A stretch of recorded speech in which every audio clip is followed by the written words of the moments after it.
And so, I'm kind of interested because it seems like, correct me if I'm wrong, it seems like basically the only thing, and please don't take offense, is the only thing that you've researched so far that, as far as nature of reality exposing goes, that as far as the topics on the show goes, would be UFOs, specifically the percentages of what this is that, the like when they occur, how they occur, and that. So I'm kind of interested to know how we can make a show 2 hours long out of just that one subject. But hey, if there's other Everybody thinks subjects, that. Everybody thinks that. But I'm well into remote viewing. we'll talk about that then. By all means, I come from a witchcraft background. we'll talk about Okay, that. I lived in a Buddhist monastery for 7 years, so we can go over a lot of things. Amazingly enough, the statistics can be we can talk about as much as complicated as you want. The thing is, most people think, oh my God, it's going to be dry, and I usually make it pretty lively and pretty fun. You know. Okay, well, let's do that. We don't really need to get into your life story because I know you did that on some of the other programs, specifically that one that was about 4 months ago that you did. That was about an hour long. I'm drawing a blank on the program, but I did try to listen to that a couple days ago. Got about 45 minutes of the whole 56-minute program in. But yeah, you did go into like your story about how your mother encouraged you that UFOs could be from aliens, and wow, it's a lot of people's mothers wouldn't do that. So that's kind of interesting to say the least. But I think we might as well stick to the other stuff specifically. Well, if you have to get into your life story, that's okay. But you say Anything you want to talk about, all right. I'm Well, let's cool. start with the witchcraft stuff. Then we'll do the UFOs last because that's what seems like most people are know about with your research, and also let's talk about the stuff that most people that know about you may not be familiar with. So, what can you say All about right. witchcraft? Yeah, yeah. Okay, we can do that. Okay, go ahead. You got the floor. Talk about witchcraft, what it is and what it Oh, isn't. All. you're recording. Yeah, I am. Oh, okay. I wasn't sure if we were going to be on an air situation. I can Okay, edit out cool. some of that stuff at the beginning if that, yeah, is that No, background stuff. not a problem. Okay, so witchcraft. What do you know about it? What's your experiences? You got the floor. Well, okay. I had my curiosities about it when I was in high school, read a few books on it, but I really didn't think I'd ever meet anybody that was into it. And then when I got, again, audience needs to know, once upon a time, I was a boy person. Okay. So, before I became a girl person 25 years ago. So, the deal is when I was in nuclear submarines, there was we were at sea and there was a cook. One of our cooks was wearing a pentacle really high up on his neck. And when he did, I asked him, and I made the mistake of stepping my foot in it and thinking it was about Satanism. And boy, he went off on me. So we ended up having a lot of good conversations. In fact, the conversations were so deep.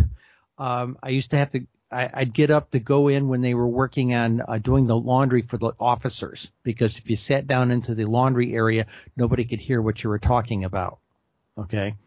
And you got to understand, this is in the early 70s, and things like Wicca were still pretty considered pretty fringe. So we got talking, and one thing led to another, and I became very interested, and they slipped me a couple of things to read. And the more I read, the more I felt I resonated with it. Okay. It certainly wasn't about Satan. It was an earth religion, And so the more we went on, and eventually I had my initiation while we were on board the submarine. There it turned out to be about 8 of us in the crew. And one night we went down into the forward diesel area and closed the hatch in there. And we had a little goddess statue up on one of the pipes up on the diesel. And this thing, by the way, is a diesel engine. It sounds like it's dirty. No. This thing is like hospital clean. And we made a circle around the sacred diesel, as they say. And they had a ceremony. And when I got my sacred bath, it was a glass of fresh water over my head. And our cakes and wine ceremony was a glass of grape knee-high and a cupcake they snagged from the galley. It was as simple as that. And that was like 1977. It's been 50 years, And then I got into I worked as a solitary for probably the next few years. And then I connected with a group of people up in when I got out of the Navy up in Binghamton, New York, and I was able to join a circle up there quite by serendipitous accident. I tripped over them at a psychic fair, and somebody had something on their table, and I looked at it, and I was describing it in a technical sense, and the person realized I knew what I was talking about this object, and next that got into a deeper conversation, and I got invited off for a smoke break someplace, and we sat there and traded information, and that led to community, so to speak, a small community, 15, 20 people, but it was community, so to speak. So, and that was it. And then for probably in the mid 80s, my wife of that era, and I started a coven with about 6, 7 other people. We called ourselves the Thursday Irregulars to do our circles and everything. We really didn't have a high priestess or anything like that. We were just each shared the duties. My spouse went with the husband of one of the other people there, and I did it with his wife. And then there was another couple there who preferred to work together. And we worked together for about 4 years, and then I got transferred down to Virginia, and that broke up that group. And amazingly enough, I moved down to the Bible Belt because I was transferred there. And what was interesting was I had a pinnacle ring on, and I'd be in a mall, and I'd be waiting at a counter for something, getting cashed out or something like this, and somebody would tap me on the ring and says, "I know what that is." I'm half thinking it's a Bible belter who's going to beat me over the head. You're a Satanist or something, and it wasn't that way. These people was like, "Can we go someplace for a cup of coffee and talk?" I've been trying to touch other people in this, and I didn't realize how many people there were. And we quickly built, my ex and I quickly built a circle called Coverstone Hill Circle. And we had that for probably about another 6 or 7 years, and until my divorce. And that causes a thing like a divorce can cause an emotional break within a circle or coven group. And some of the people sided with me, some of the people sided with her, and we all went our own ways, and that's how it worked. I guess about the next major thing that happened was it was about the same time as my gender change. And in 1991, I changed my gender in 89-ish, okay? And in 1991, I went to a cable access station in Arlington, Virginia. They were they were in the top 3 of cable access stations in the country. They had regular programming. They were a real serious operation. And I went to their president, and I pitched the idea of doing a show about American witchcraft and shamanism. And the most I could get her to sign me for was a 6-week summer replacement. And I kind of sucked it up and said, "Okay, fine, we'll do that. And I'll tell you what, I'll record them all. I'll record them all in the spring. You'll already have them in the can for the summer of 91." And that was the plan. And we taped 3 shows, and we had set ourselves up to tape 3 more half-hour shows. I had a host, and I was playing producer, and I had a production crew, and we were running the control room and everything. And it was just a simple talk show. This lady was sitting on her pillow out there in front of a little coffee table type of altar type of thing, and she had guests, and they would talk. And it was no different than Phil Donahue, except the host was a witch, okay? And we were very straight up, talked about it straight from the heart, okay? Well, a guy I knew who was a reporter at that time for the Associated Press came and sat in during one of our tapings. He heard about it in another conversation with me and somebody else. He's like, "Hey, can I come sit in?" And he dragged in a reporter from the Washington Times. And the 2 of them sat in the back there and watched us do 2 tapings of 2 of the 3 episodes, half-hour episodes we were going to tape. And he sat back there with his pipe. And, of course, in those days, people could smoke inside, that kind of thing. And then he went up during the breaks and started talking to people and things like that. He really didn't even talk to me. And that was it. The next thing I know, about 2 weeks later, I'm figuring I'll get a small little article if I get anything. Okay. At the time, I did not have a telephone. I had just moved into the house I was at. Phones cost a lot of money in those days for, deposits and all that kind of stuff. And this lady knocked on my front door, and she said, "You don't know me, but I went to school with so-and-so who is a senior producer at Arlington Television, 33. I said, okay. And she says, well, he needs you to call the station. I said, how'd he call you? He says, he knew I lived up here near you. So, okay, fine. So I walked down to the 7-Eleven and I pulled out my phone card and I called this guy and I'm thinking the studio burnt down or something, right? And he said, hey, Cheryl, there was a 300-word story went out about you on Associated Press this afternoon. I said, wow, great. Did we get some press ink in, the New York Times or the Washington Times or the New York or Washington Post? Said, no, Cheryl. ABC and CBS News are sitting in the lobby and they want to talk to the witches.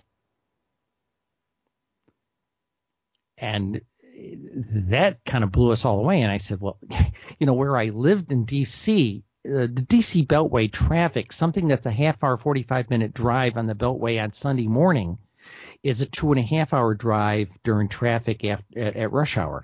Okay. So I said, I can't get there, So the CBS reporter got on the phone and said, could we meet someplace tomorrow? And I said, yeah, I arranged something for like my lunch hour. ABC guy insisted. So I said, look, can you meet me halfway? And what we agreed on was he would drive from Arlington down Route 50 right through the middle of D.C. over to the New Carrollton Metro Station. Okay. And I only had about a 15-minute trip from Laurel, Maryland down to the New Carrollton Metro Station. So I said, okay, we'll do that. We'll see in about 8:30. And he said, fine. So the host of the show and I were sharing a household, and she had two little kids. We each grabbed a baby, a 3-year-old type of thing, ran through the showers, threw a dress on, threw a little makeup on, and we took off, right? And get down there, and it's dusk, and they've got the TV lights set up with this field truck sitting out in one of the parking lots, right? And they went and interviewed Kestrel first, and then they interviewed me. And at 11:30 that night, it showed up on the local Channel 7, which was the ABC affiliate in that area. And we figured, well, that's great. We got some visibility about our show. Next morning, I get into work. At the time, I worked for IBM Federal Systems, and I worked in the IT department. And I got into work about 7:30, and my boss is sitting on my desk. I said, hey, Tim, why are you here so early, And he says, you did a television program last night about, they did a story on you last night about 11:30 on ABC. And I said, yeah, they did, on the local affiliate, of course. And he says, yeah, I got a phone call from the general manager of the plant at 11:45, and he wants to know what the hell's going on. And so I got hauled up to several levels with the management, and I was told, you can't talk about us. You can't tell people where you work. And I said, if you're not buying advertising on my show, I don't want to talk about you. And that shut everybody up. Okay. And that was the context of it. Well, what happened was the next day, what fallout from that Associated Press article, the TV station Arlington 33 calls me up and says, hey, we got phone calls from about 12 or 15 radio stations, talk shows, news services that want to talk to you. So fine, I talked to them. I called them on the phone on my lunch hour, and we talked to them. The next day, it was another 8 or 10 calls. This went on for 8 weeks. Every day, somewhere between 8 and 15 phone calls from some media outlet that wanted to talk to me. And it was all very positive stuff. Our show wasn't supposed to debut until the 6th of June, 1991. And wouldn't you know, CNN came up and did a piece on us at the house.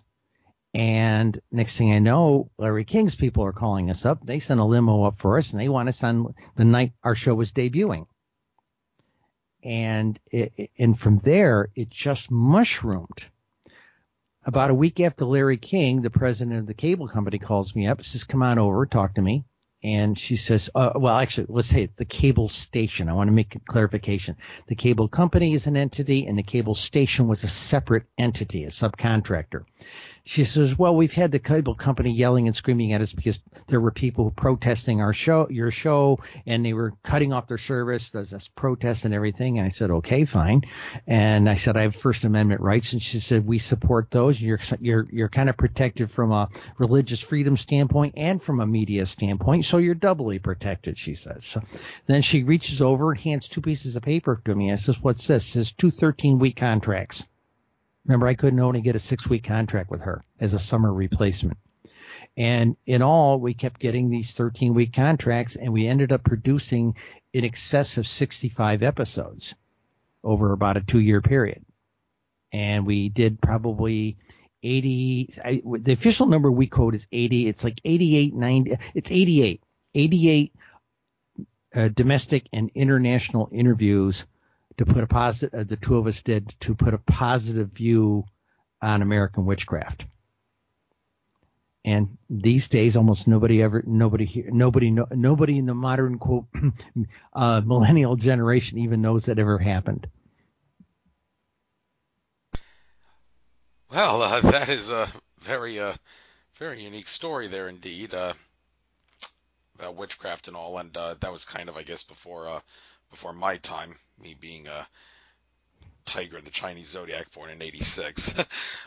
Right, so I probably wouldn't be familiar with it myself, but I'm glad you enlightened me and the other people that are going to be listening to this in the future.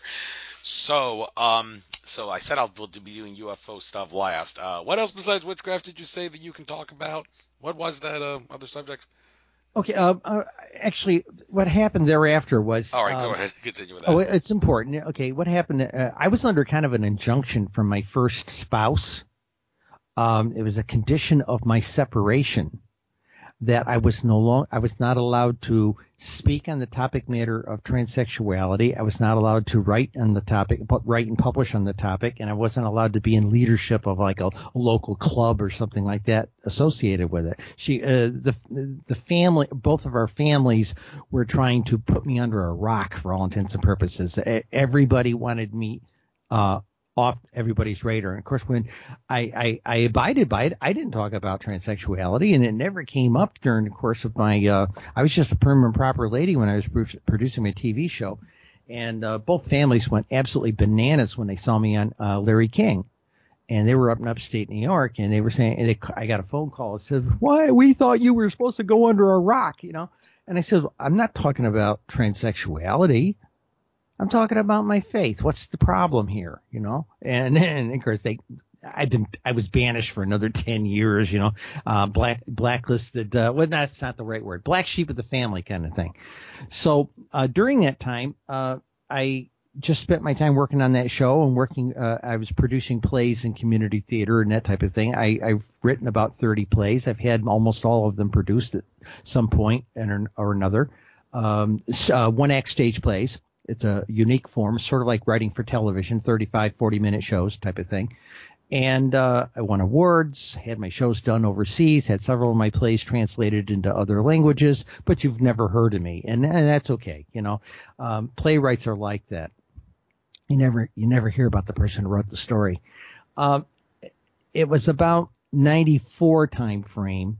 My ex-spouse got remarried. She moved to another state.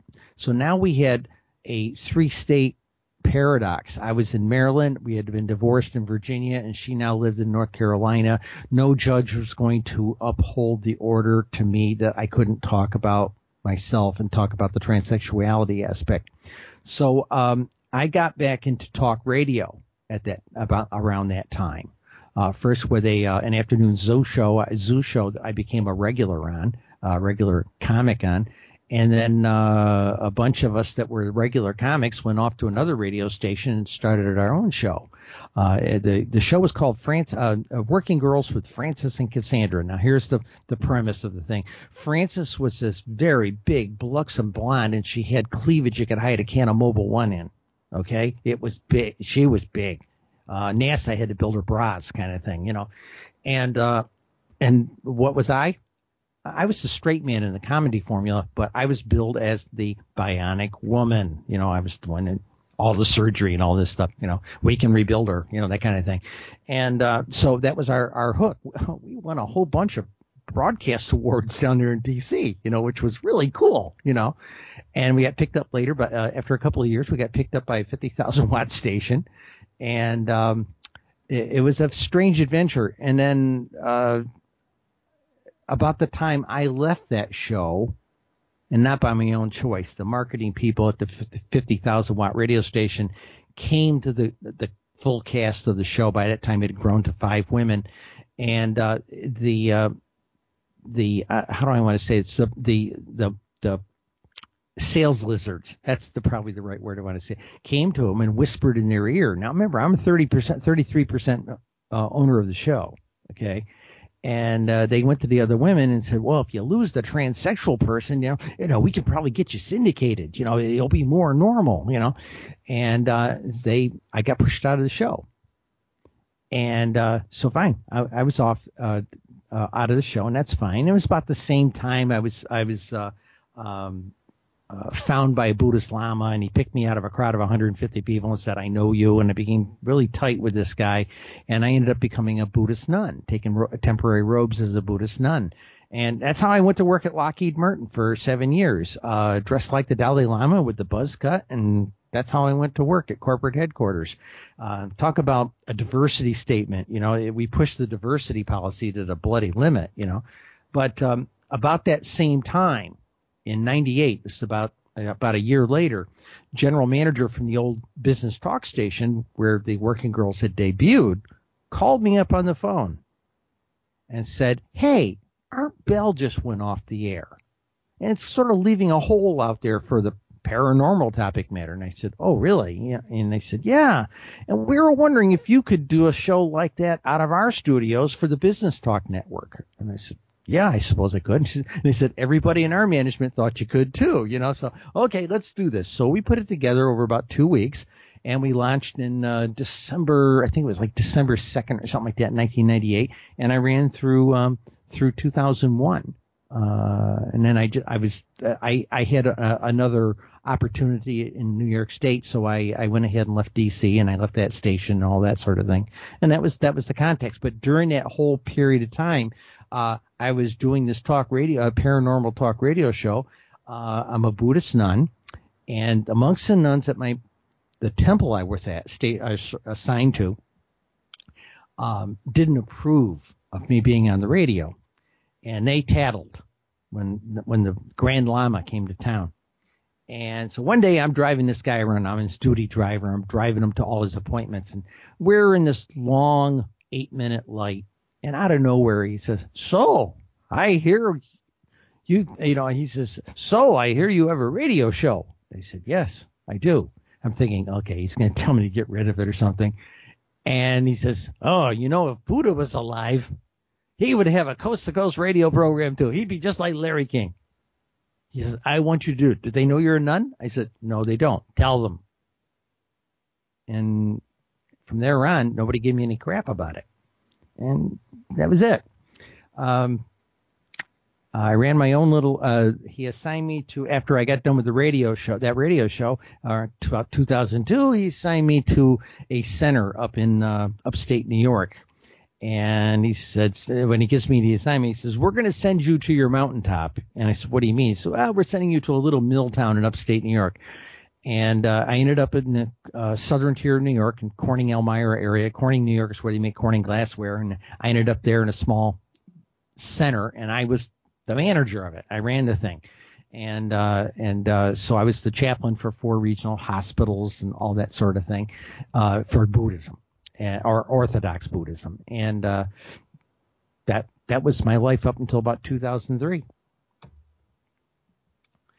And about that time, it was at the end of that tenure, that thing, I went to my Lama.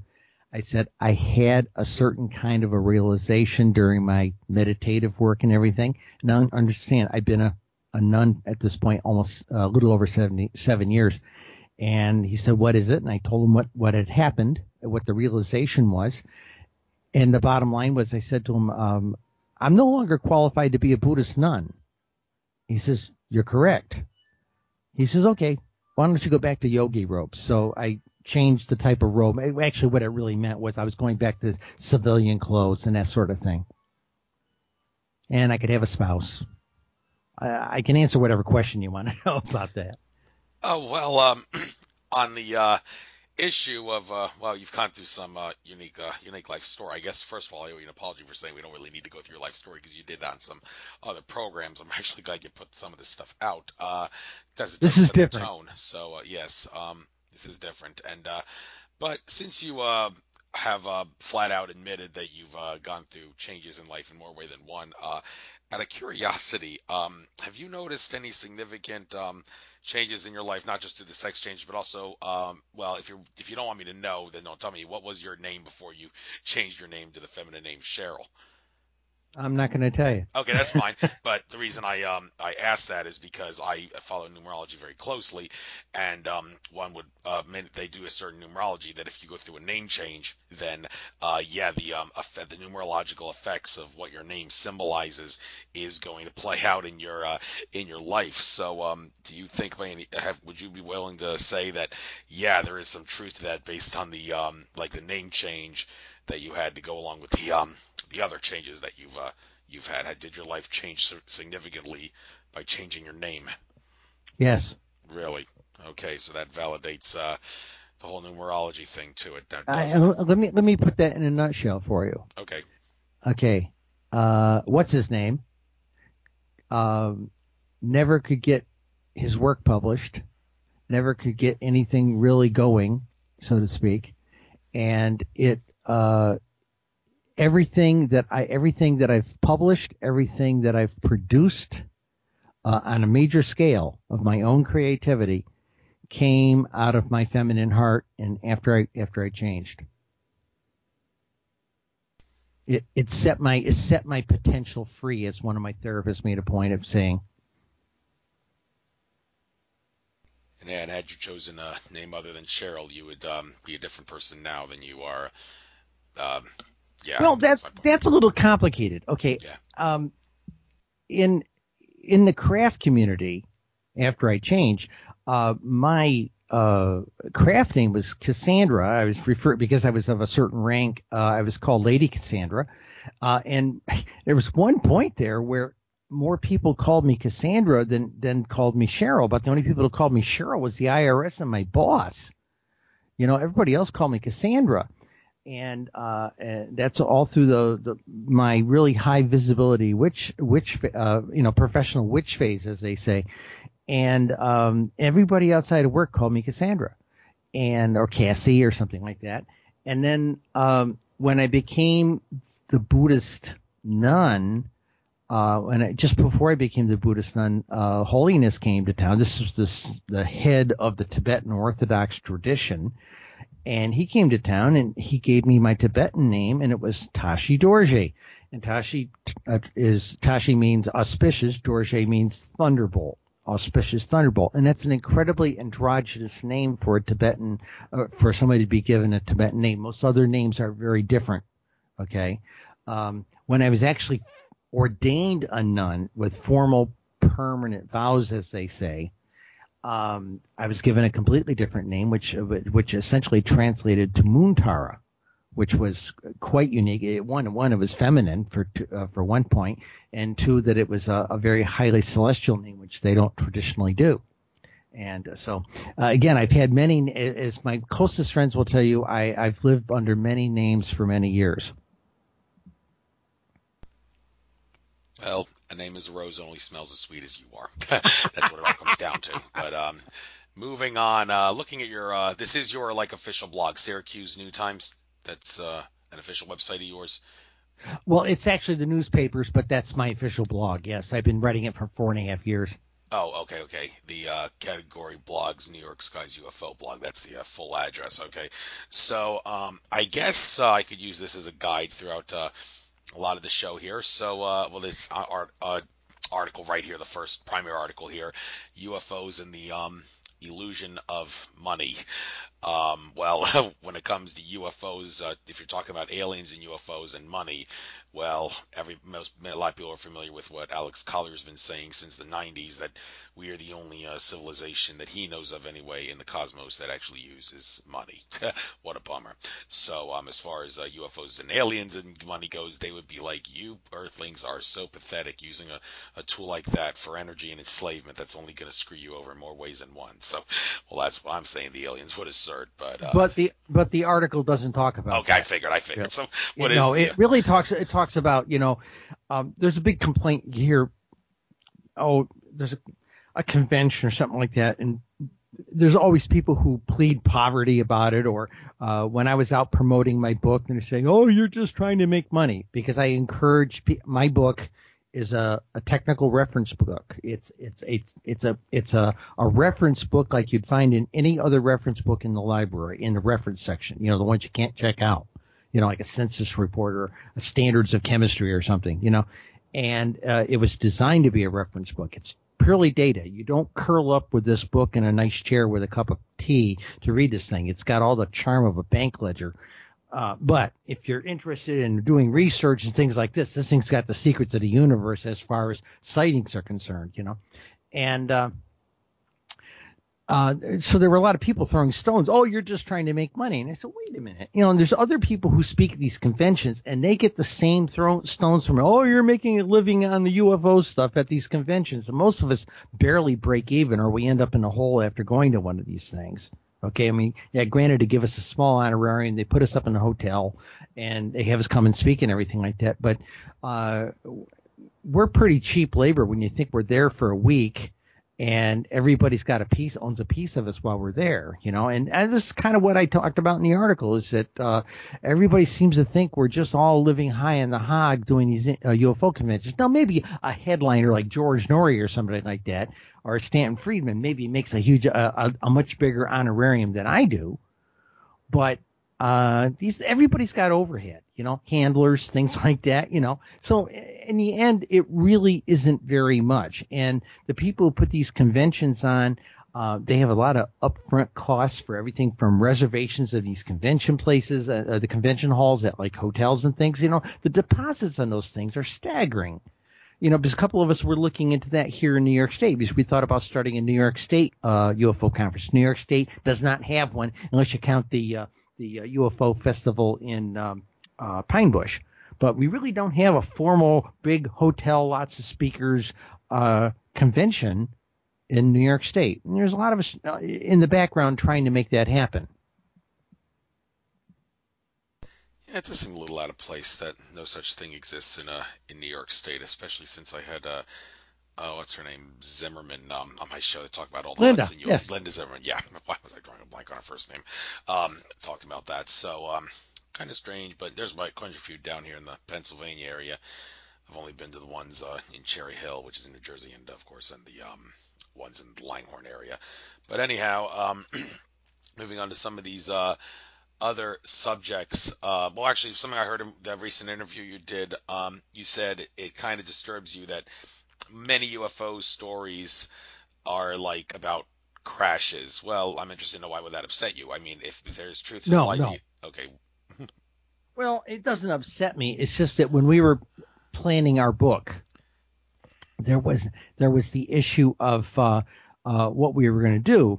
And one of the things that came out of this, because I'd been writing my column for so long, and we had developed statistics during the course of just reporting New York State, because I had to have something to write about. New York was my beat, and we kind of made I want to almost kind of call it like a joke one night.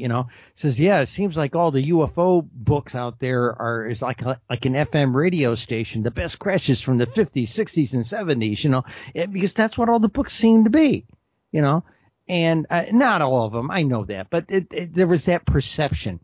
And Linda, who's really my spouse, Linda, is really the brains behind this book. She wanted it to be a reference book. She wanted it to be data. She comes from the scientific background. Me, I'm an arts and entertainment person, but we decided we would crunch this stuff. And So we looked at it. Oh, I just lost my train of thought. Darn it. Okay, well, the idea behind the book was, hey, everything seems to be all 20th century. Let's do a sample of data, since the best data it's been since about 1999. People were just starting to have broadband to the point where people were able to report their sightings on that. Before that, the sightings nationally were barely a couple of hundred a year, okay, in the databases. Okay, because in those before about the mid 80s and early 90s, people sent their sighting reports in by clippings out of the newspaper, provided the newspaper was even reporting the sighting. People were calling in their sightings to people's answering machines, faxing them in, that type of thing. Mid 80s, people start using CompuServe, AOL, things like this. By the late 80s, early 90s, people are starting to use BBS systems, and some of them by the mid 90s were tearing up into the internet, that type of thing. And that's how people got the ability to report these things. So a lot of I've had people come to me when we came out with the book and said, well, why didn't you go back 60 years? Well, there was nothing really to report. The numbers were infinitesimal. Okay, they were small. It's compared to from 2001 to 2015, we had 121,000 sightings nationwide. So Linda and I looked at it and said, look, let's do strictly 21st century sample. Let's do the first book of 21st century data on UFOs. And that's what we did. Okay, and I also heard you say that about the time when people see a lot of UFOs. Well, it's kind of makes sense that Friday night into Saturday into early Sunday, the sightings would rise. But is that one would say, well, there's no more or less UFOs or USOs. You were talking about underwater UFOs. There's no more or less of them. It's just that there's more people around on those times because people aren't working and all that. We don't know that. Oh, we don't know that. Okay. No, we don't know that. No, actually, a lot of people said when we told them, like in upstate New York, the vast majority of sightings are in July and August. Yeah, they're through the roof. And there's a quiescent amount of sightings from January, February, March, April, and then May starts to tick up. June ticks up a little bit more. July and August are through the roof, and then it goes back. It starts ticking back down in September and October, and then in October, November, December, it goes back down to what like January, February, March are like. Okay, and so who are those people? Those people are the dog walkers. Those are the people who are smokers. Those are the people who are out smoking while they're walking their dog. They're out year in and year out, day, rain or shine, whatever. And even MUFON investigators, if they're looking at a block of investigations, things to go look at, one of the first things they search on in the database is smoker and dogs, because they know those people are out consistently and know the lay of the land and the sky and all this kind of stuff. And if something's unusual, those are the people who are going to see it because they're observers. They're out there all the time. Now, when people see these things, Dr. Gordon Spear, he's professor emeritus of astronomy from Sonoma University in California. He wrote the foreword to our book. And about 6 months ago, I went to him. I shared a copy of my database with him.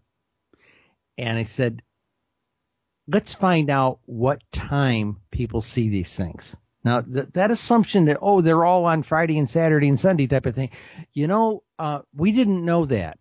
Nobody knew that until we produced these numbers. Okay, it seems logical to everybody, but nobody knew that until we produced these numbers, because back in the 70s, the late John Keel, Mothman Prophecies author, he took a couple of, I think it was about 800 to 1,000 punch cards, had some professor at some university in Colorado run them through a big old 360 computer back in that era. And they came back and said, it's the Wednesday phenomena. All the UFO sightings are on Wednesday. And for 40 or 50 years, that's what everybody thought it was. Okay, it was the Wednesday phenomena. When we had our data crunch, this is 21st century, we had 121,000 records. This is big data. We crunched it, and we saw a statistical line through the week, bumpy little statistically flat line, and then it starts to tick up a little on Friday, goes up about 9% on actually 9%. It's actually more like It depends upon how you measure it, but it goes up significantly on Saturday and then back down. Now, I've had talk hosts on commercial stations say, well, everybody's out there drunk and drugged up. The problem is that that doesn't hold water, because the UFO report, if you've ever filled one out, it's like filling out a credit application. It's long. And if you're on drugs and you're drunk, you're not going to bother with it. Okay. And besides that, I've been in those databases for years now, writing my column. Most people that file a report are just trying to get it off their chest that they saw something amazing. And that's really what it boils down to. The other big thing we found out with the data was we found out that it was a function of leisure time, which kind of leads to the Friday, Saturday, Sunday thing. But it became a function of leisure time and temperate weather. Remember I was telling you New York State had that peak in the July and August timeframe? Well, we thought it was like that everywhere, right? And I really wasn't paying attention to the month, the UFOs by month chart that I was generating for Linda to lay out in the book, January through December, and there was a bar chart, right? And one day I'm writing the analysis chapters for the book, and she leans over her terminal and she looks at me and says, "Did you notice there's a latitude difference with the months?" And I said, "What do you mean?" She says, "Well, if you move down the mid-Atlantic states, that peak in the middle in July and August starts flattening out. And if you go into deep south states, it's statistically flat." She discovered this. And that's the way it worked out. And it holds all the way across the country. And so temperate weather does have a major impact. Other things have an impact, like in Florida, it's statistically flat, except January and December spike. Why? Snowbirds. They get down south. Oh, it's beautiful, lovely weather down here. Oh, look at the sky. Hey, Frank, what's that? You know, that kind of thing. Same sort of thing in Hawaii. Okay. We had a really unusual pattern, and I took a chart and I took it to a travel agent. He looked at it and he says, "Oh, that's the pattern of tourists that go to Hawaii and the cycles." Who knew? Alaska. Now there's one. Everybody would think, how that works out. Well, all right. During the dark months, okay, the Januaries, February, Marches, and the Octobers, Novembers, Decembers, the very dark months in Alaska, that's where all the sightings are. And if you look at their monthly chart, it starts January to go to December, and it starts going down from January down to July and August, which are literally June, July, and August are literally in the dirt for sightings. Almost no sightings reports. Okay, and then it starts ramping back up as it starts getting darker, longer nights. Okay, so during the white night phase of the northern climate, high up like Alaska or someplace like that, people apparently see these things only at night. Dr. Spear crunched all these numbers and the times of the sightings, corrected for daylight savings time, made them all standard time, that type of thing. And we went through the thing, and he said the bulk of it is it's a statistically flat number through the week, a little bumpy, and through the daytime. And then when it gets to about 7 o'clock to about 10:30, 11 o'clock, it goes up a huge spike and back down a little after 11, bedtime. Okay, that's civil time chart. And we didn't know that until about 2 months ago. We did not know that until about 2 months ago, until he plotted 6 states, made these corrections for 6 states, and 2 very small states so that we could play with the numbers to test this program and everything. And then he spent a weekend, literally a 4-day weekend doing California, and it held up. But the reason he was doing that study for me was we wanted to find out if there was a specific time that UFOs are seen from the context of astronomical time. Now, do you know what the difference with astronomical time? Astronomical time, is that the time at the exact center of the sun, or No. No, okay. Okay. Something else. Think of it like as the world turns. Okay. Give you an example. Astronomical time is 23 hours, 56 minutes. Oh, I've heard of this. That's the exact time the actual exact time that it takes for the Earth to spin around its axis. It's not exactly 24 hours. Isn't that also sidereal time? That's sidereal time. Yeah, exactly. Okay, now I know what you're talking about. Yes. Okay, now sidereal time. I asked him, I said, gee, I wonder if there's a specific sidereal time that people see these things. And we kind of both chuckled and said, yeah, it's probably going to be statistically flat, you know. And so he did this conversion, and he did the first one for Iowa and the second one he did the first one for Wyoming and the second one for Iowa for me. They were small states as far as the numbers were concerned. And he did that on the small states because he was testing his program. He was testing his process for the necessary conversions that he had to do. And he had to put latitude and longitude in for all the cities. Okay, so this was a very arduous process. It took him a couple of months to do this. And we only did 6 states.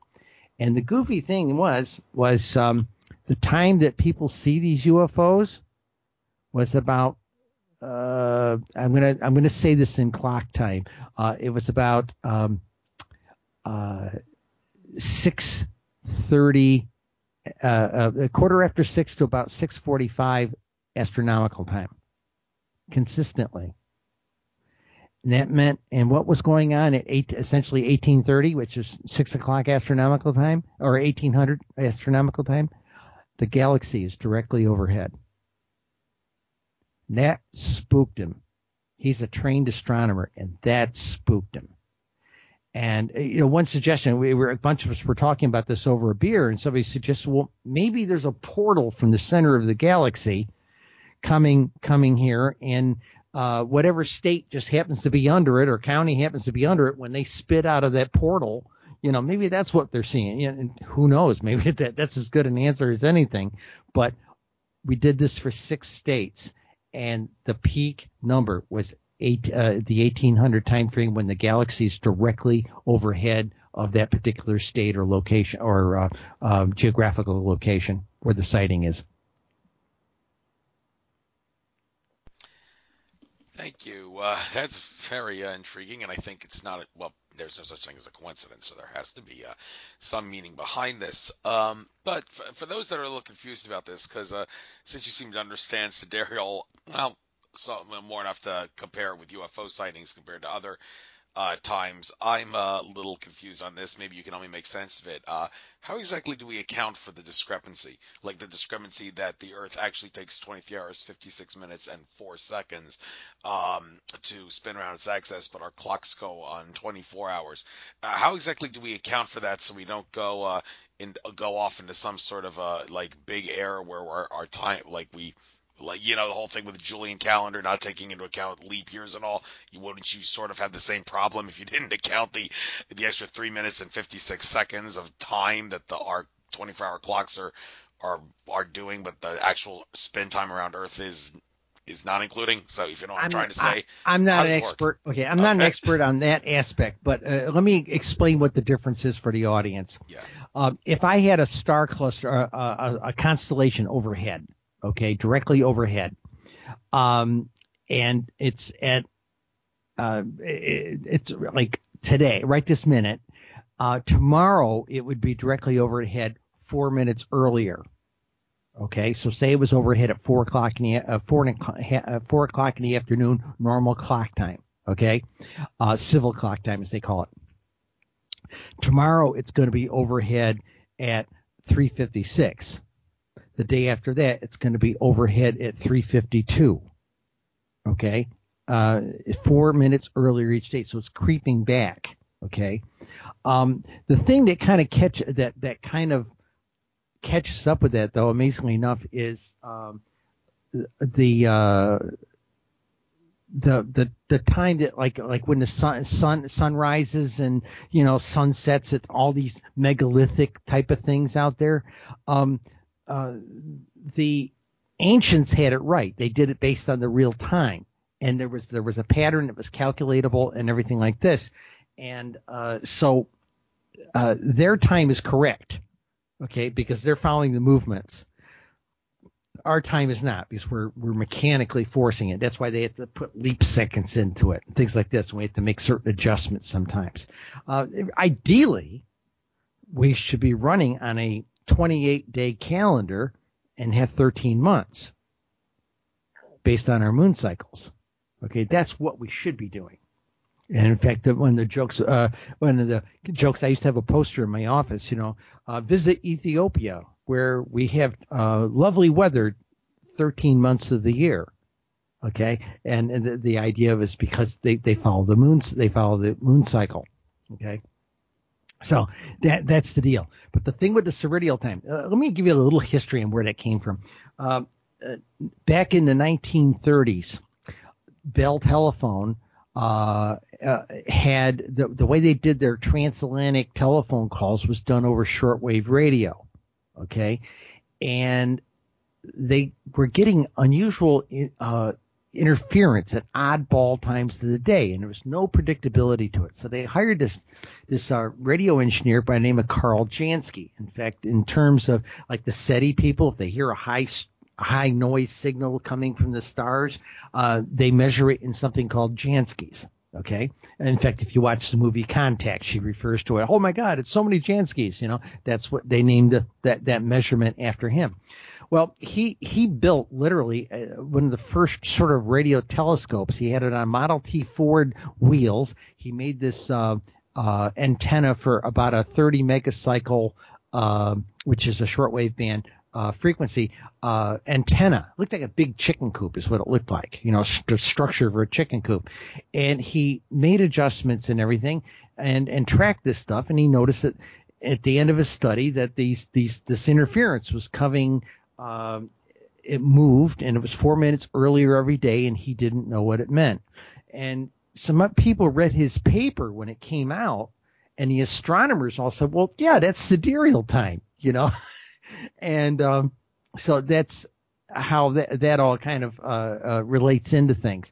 The key thing to remember is that that 6 o'clock sidereal time is a different time tomorrow.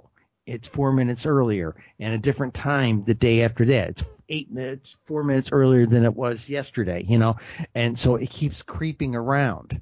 Okay, so the galaxy being overhead, like say it was overhead right now, a month from now at the same time, it would not be. Okay, because it keeps creeping. Okay, and then about this time next year, it would be there at that time. So that's the thing to keep in mind, and that's why this is so significant with the UFOs. It's the sighting numbers shouldn't all be around that time because for half of the year it's during daylight hours.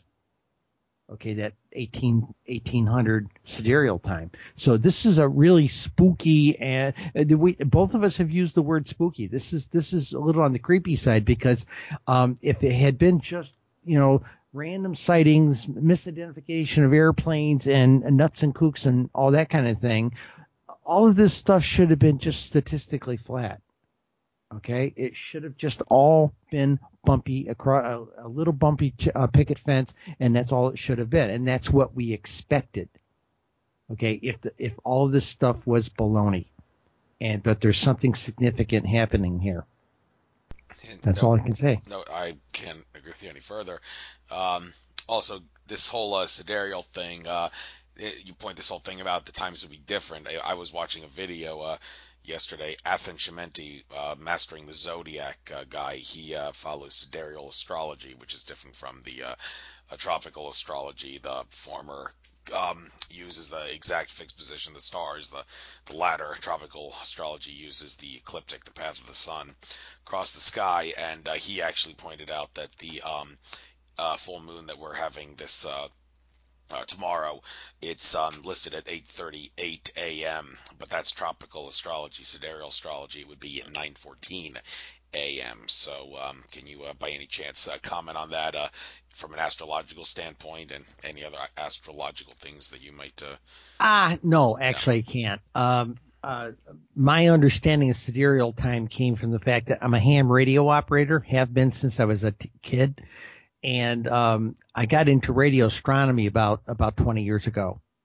And, you know, most people think radio astronomy, like you have to have these great big things like SETI has these great big huge antennas. No, you can also do radio astronomy in your backyard, okay? And with smaller type of antennas, and do different kinds of research than what the big guys are doing, okay? Big science is doing. And I was very familiar with sidereal time in that context because in a sense I'm a form of astronomer. The way we did our scans, in fact, we couldn't move my antennas. We just kind of mounted them to the back fence, pointing straight up. And the way it works is the Earth is constantly moving, so it's called a meridian shift scanning effect. So the sky is moving, and all we have to do is turn on the radios and recorders, and we just, as the world turns, all the signals comes in because the Earth is turning, and we're scanning the sky because of the Earth's turning. And if we want to do a map of the sky, we just change the antenna angle a little bit tomorrow, and we just keep changing that angle a little lower, and we can literally scan a half of a hemisphere of the sky. But it takes weeks and months to do a thing like that. But it's doable, and that's my only thing I understand what you're talking about the difference with tropical time versus sidereal time. But I'm not an expert on it. Really can't talk to it. Neither am I. I did interview Ethan Chimenti, and he basically said in sidereal astrology the key thing is conjunction. When the planetary bodies conjunct is when the time in question is the time that you would use, like 9:14. I guess that's the conjunction between full moon and something else, but that is completely different from the 8:38 a.m. time, which is based on the I guess the sunlight and the moon. Yeah. Right. So that's essentially our local civil time versus where the rest of the universe is. Right. And of course, time is an illusion, but that's a whole new subject. I see you laughing, but I love that. Yeah. I'm a firm believer. But my physics background, I'm a firm believer is that. Yeah. Right. Speaking of time, one little article we can elaborate on here. UFOs, it's time to reveal the truth. Well, apparently it's not. And why do I say that? Well, a couple of things. First of all, Brad Johnson, who channels Adronis, say what you want about ET contactees, but hey, I just want to point this out. I've pointed out a lot in recent shows too that in some of his recent interviews he said based on the rate at which humanity is awakening and the probabilities of enough of humanity being able to handle the truth at this given time and that given time and all, humanity will not be ready for disclosure until a year 2050, and the kind of disclosure he's referring to is the aliens come out and say, hi, we are here, we've been here, the ancient astronaut theorists right all along, and so are all the UFO nuts, yeah, we're here, technology's been hidden from you, so get used to it. That won't happen, that kind of disclosure, until about 2050, according to Brad Johnson, who channels Adronis, and if you believe Corey Good, he has asserted that disclosure will not be a kumbaya moment. There will be a lot of people who will not be able to get out of bed in the morning, realizing they've been lied to their whole life, and even Andrew Bartzis, that Akashic Records reader who I mentioned having a reading with, he writes week-like articles every week, I think, sends them out on emails. One article was called The Future, with a question mark after the future, where he talked about some alternate timeline where there was a timeline genocide, and a consequence to that was disclosure of the kind that Brad Johnson said would happen in 2050. That did happen in 2004 in this other alternate timeline genocide, but the basically happened after that disclosure. Society fell apart. People, among other things, were not able to get out of bed in the morning and stop living their lives, and their bosses would call them and say, hey, you got to come to work. And people said, what's the point in working? There's ETs out there that can disclose technology that would make my job obsolete. So I'm not coming to work today. Thank you. That's what happened in 2004, if you believe that. So your claim here, UFOs, it's time to reveal the truth. Well, I'm sorry. Based on what I've just said, these people saying and the things they've written, it's not time to reveal the truth because all hell's going to break loose. So we have to wait till 2050, okay, sadly. Let's go there for a minute. All right. In 2012, National Geographic did a survey. 36% believed in UFOs, okay, and felt very strongly about the topic matter. 42% was on the fence, and 17% said baloney, hogwash, nah, okay. And but 70% said they believed in the ancient alien theory, and 80% believed the government wasn't coming clean with what it knows. Okay.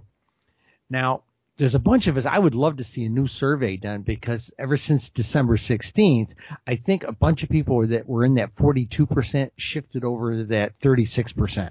I think the number grew. The question has come up to people like, my newspaper asked me, what do you think about the people who don't?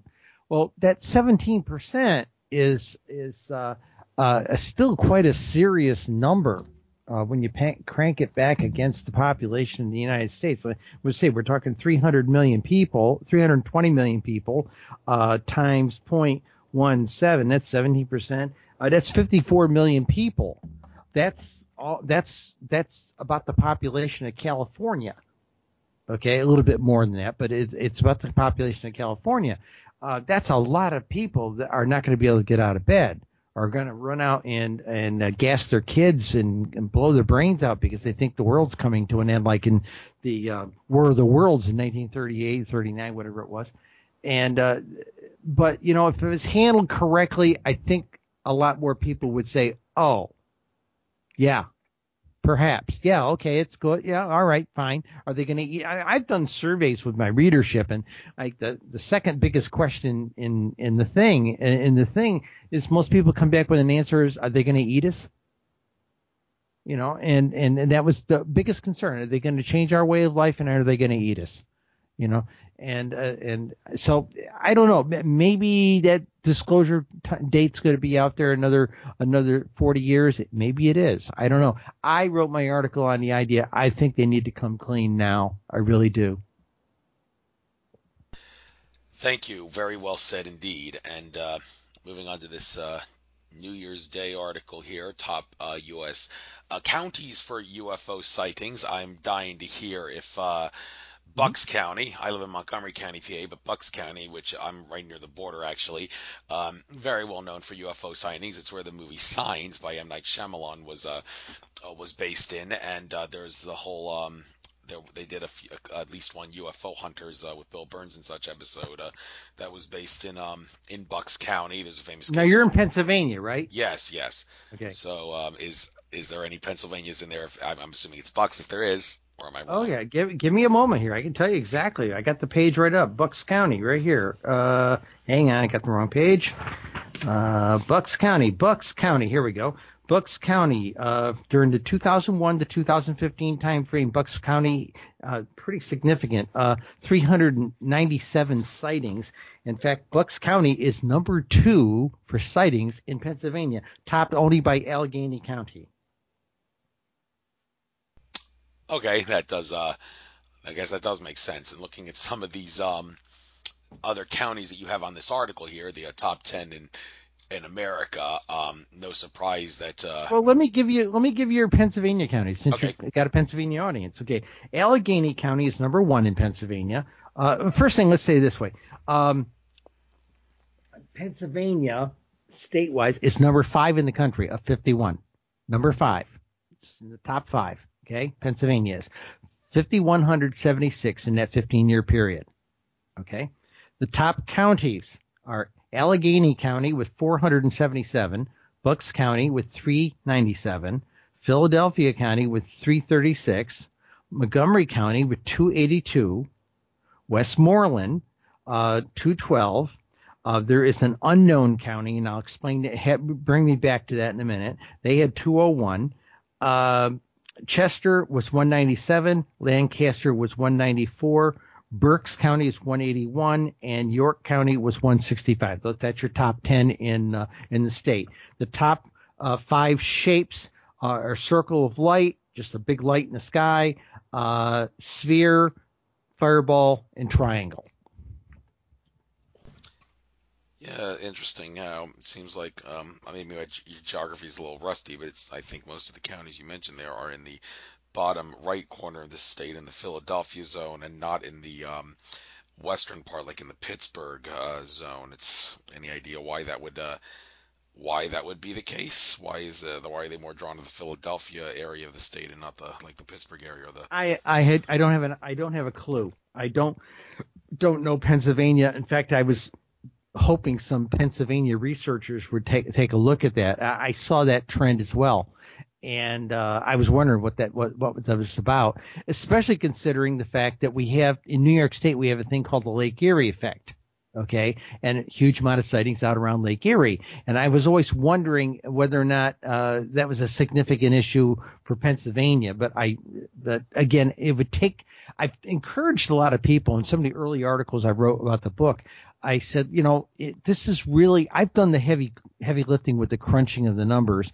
It really is up to somebody who knows the lay of the land of their local state to get this book, sit down, and do an analysis. Now, I'll give you an example. I read an article about 6 months ago. I tripped across it quite by accident. Okay, I was looking for something else about Kansas. Okay, and where certain counties were in Kansas had nothing to do with UFOs. And I was writing a fictional story, and some of it was set in Kansas. And I ran across a relatively recent article. It was like January of last year. It was a long form article in an agriculture publication about cattle mutilations over like 40 years in Kansas. Okay.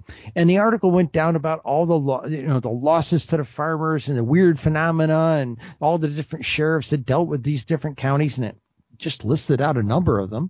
Okay. And then, of course, I got about 2/3 down the article, and it said, "Oh yeah," and people say, "Ha ha." There was these UFO. People say there was an increase in UFOs about the time of the cattle mutilations. Ha ha. Wink wink. Okay. So I printed out a map, just a line map of Kansas and the county lines, where the counties are and the name of the county. It's all it was. It was black and white. It was just the counties and the names of the counties on the map. I sat down, went through the book, and looked up every single county for Kansas and wrote down in red felt tip. I wrote down what the count of UFOs were.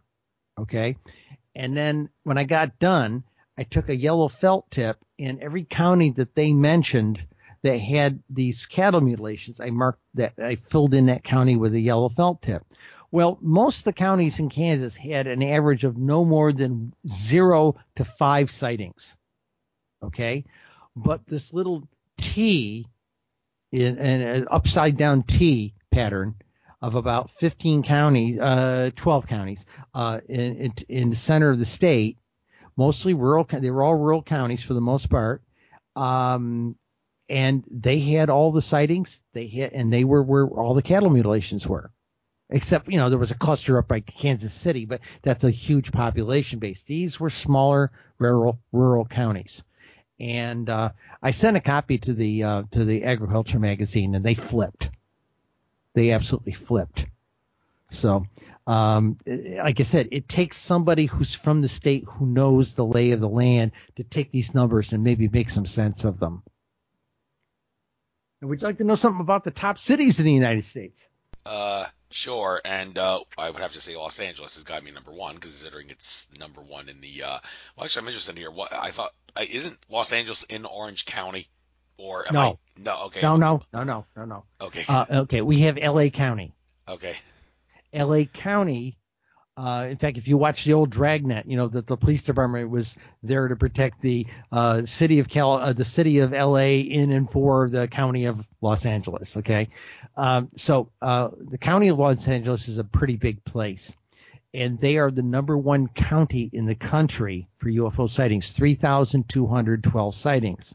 The second largest county in the United States is Maricopa County, Arizona. And that's interesting. The number we have in the book was 2019, okay, and it still was number 2. But we found out after the book was published, we were working on what we call the cities directory, where we actually can break the data down now from state down to a county, and I can actually give you a printout of a specific county and what the municipalities in that county, if they had UFO sightings, and what those municipalities and their numbers were. I have that ability right now. And we're in the process of still cleaning up the database because people do not know how to spell the name of their city. Okay? So in our book, we said Phoenix had 2019 sightings. Well, after we got digging into the database, we found out that over 500 people, about 560 people, spelled Phoenix instead of P-H-O-E. They spelled it E-O, and we missed 500. So the number, Maricopa County has about 2,500 sightings. And that LA County is bigger, has more sightings than 40 individual states. And Maricopa County has more sightings than 36 individual states. Huge sightings in those areas.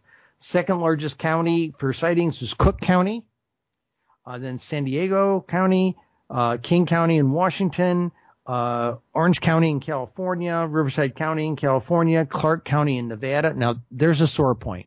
When the book came out, Nevada showed up about number 26 out of 51.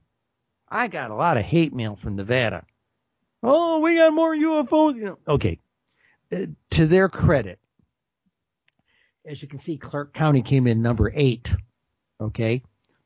In the cities, Phoenix is number 1 nationally. 929. That's with the corrected numbers. Vegas is number 2 with 639. Seattle comes in at 616. Chicago at 562. LA City comes in at 525. Tucson's 480. San Diego 477. That kind of thing. New York City, actually, New York Manhattan. Okay, which is what we call New York City. We don't call the boroughs for purposes of UFO sightings. We don't call all 5 boroughs of New York City, New York City. We call Manhattan, New York City. They come in number 11. Yes, thank you. Also, I just realized that, Los Angeles is not in Orange County, although Orange County, that's actually part of the Los Angeles metropolitan area. So that's where I guess I was thinking of the Los Angeles Angels of Anaheim baseball team, and Anaheim, that's in Orange County. So maybe that made me think that Los Angeles was an Orange County, but it's not. Okay, so No, it's not. Yeah, No. right. So, but anyhow, I've found myself drawn to Arizona and California, those areas. Like I was in for Chief Golden Light Eagles 11/11 conference this past November, which was in the Laguna Beach area of Orange County, and I've been in the gone to like Arizona, the Sedona area, and that area often, and it seems like those areas are indeed very prominent in regards to UFO activity and whatnot. And there's some other significances in regards to like metaphysical characteristics in regards to like soul connections with Mother Earth and all that. But that's a whole new, whole other can of worms. But there is no doubt that the American Southwest does have a large amount of prominence of UFO sightings, like Arizona and Mexico and all that. There's a whole documentary dedicated to that on the UFO, the Disclosure Network YouTube channel, which I took time to watch every program on that channel, and one was dedicated entirely to the UFO sightings of New Mexico and Arizona. Wait, whoa! Wait a minute now. Let's get that straight on there. Okay. New Mexico is not a heavy hitter. Really? Okay. Well, I'll give you a number here in a moment. Okay. They're not a heavy hitter. I keep hearing people say New Mexico is this big deal. Particularly, they say, well, what about Roswell, the area of Roswell? They're not. Let's see here. New Mexico. I'm looking at here. No, it's not in the top 20. It's not in there. It's like New Mexico's 29 of 51. right in the middle there. So I wonder why it seems like everyone gives it so much prominence. You can't figure that out, and I can't figure that out. Or they don't report what they see. Oh, okay. Yeah, I got friends I got associates out in Sedona that tell me they see 50 every night. I said, well, if you don't report them, I can't count them. That's probably what's going on. If anything, maybe that is what's because people may be down there, they're so accustomed to them that they don't report them, and that's unfortunate for people like you who try to make get the stats out there to wake people up to this kind of stuff. So, but I had a lot of people say to me, they thought, well, Washington, D.C. is capital of the free world. No, actually not. It's actually bottom of the list. Actual Washington, D.C., the District of Columbia, only had 154 sighting reports during that 15-year period. But, okay, think about this a second. I lived in D.C. for almost 30 years. The light pollution downtown you don't see stars in the sky until you get a little bit outside of town. Okay. And when I say we get a little bit outside of town, remember, it's only a 20 by 20 square mile area. So as soon as you get out of town, you're literally in either Virginia or you're over in Maryland. Okay. And so one of the things we discovered was leisure time and temperate weather. Where were all the sightings from the Washington, D.C. area? They are in Maryland and Virginia and Delaware, the bedroom communities of D.C. That makes sense? Yes, yes. And also, are you a expert on foreign countries in regards to UFO sightings, or do you try to stick to like America? Well, actually, I just crunched the National UFO Reporting Center's foreign database, and I'm in the process of acquiring the MUFON database and integrating it. We're going through some hoops right now, but I crunched the database. I would say on a first swag, the UK is the heavy hitter in that. I don't have actually breakdown by country right yet. We're still cleaning up about 5% of the database. There's some problems, but we're cleaning that up. But overall, the UK is predominant as far as sightings are concerned. Well, that kind of makes sense, because that's where all the ley lines seem to converge, and the ETs with their great technology would, I'm sure, you would have to think, be able to detect those ley lines better than us. And okay, what do you say about those ley lines and their ties to UFOs? All right. You know, a year ago, I would have snickered at you, and I would say, yeah, okay. Well, actually, no. As of about a week ago, I can't say that. I got a regional expert on ley lines up here to sit down and give me like a New York plot of the major lines that come through New York State, and I laid it down and I did an overlay, okay, of where our clusters of sightings are, and it follows the ley lines in New York. 3 of them converge in Buffalo. Well, we have the Lake Ontario effect, or the Lake Erie effect. Another one goes through the area of around Rochester, New York, which is the Monroe County Lake Ontario effect. In central New York, the largest cluster of sightings are in Onondaga County, where I am right now, Syracuse, New York, that area. And guess what? One of the ley lines terminates here. Okay, there's some amazing things with the ley lines. There are 2 major ley lines going right down what we would call the New York State Thruway, and we have a predominant number of sightings along the New York State Thruway.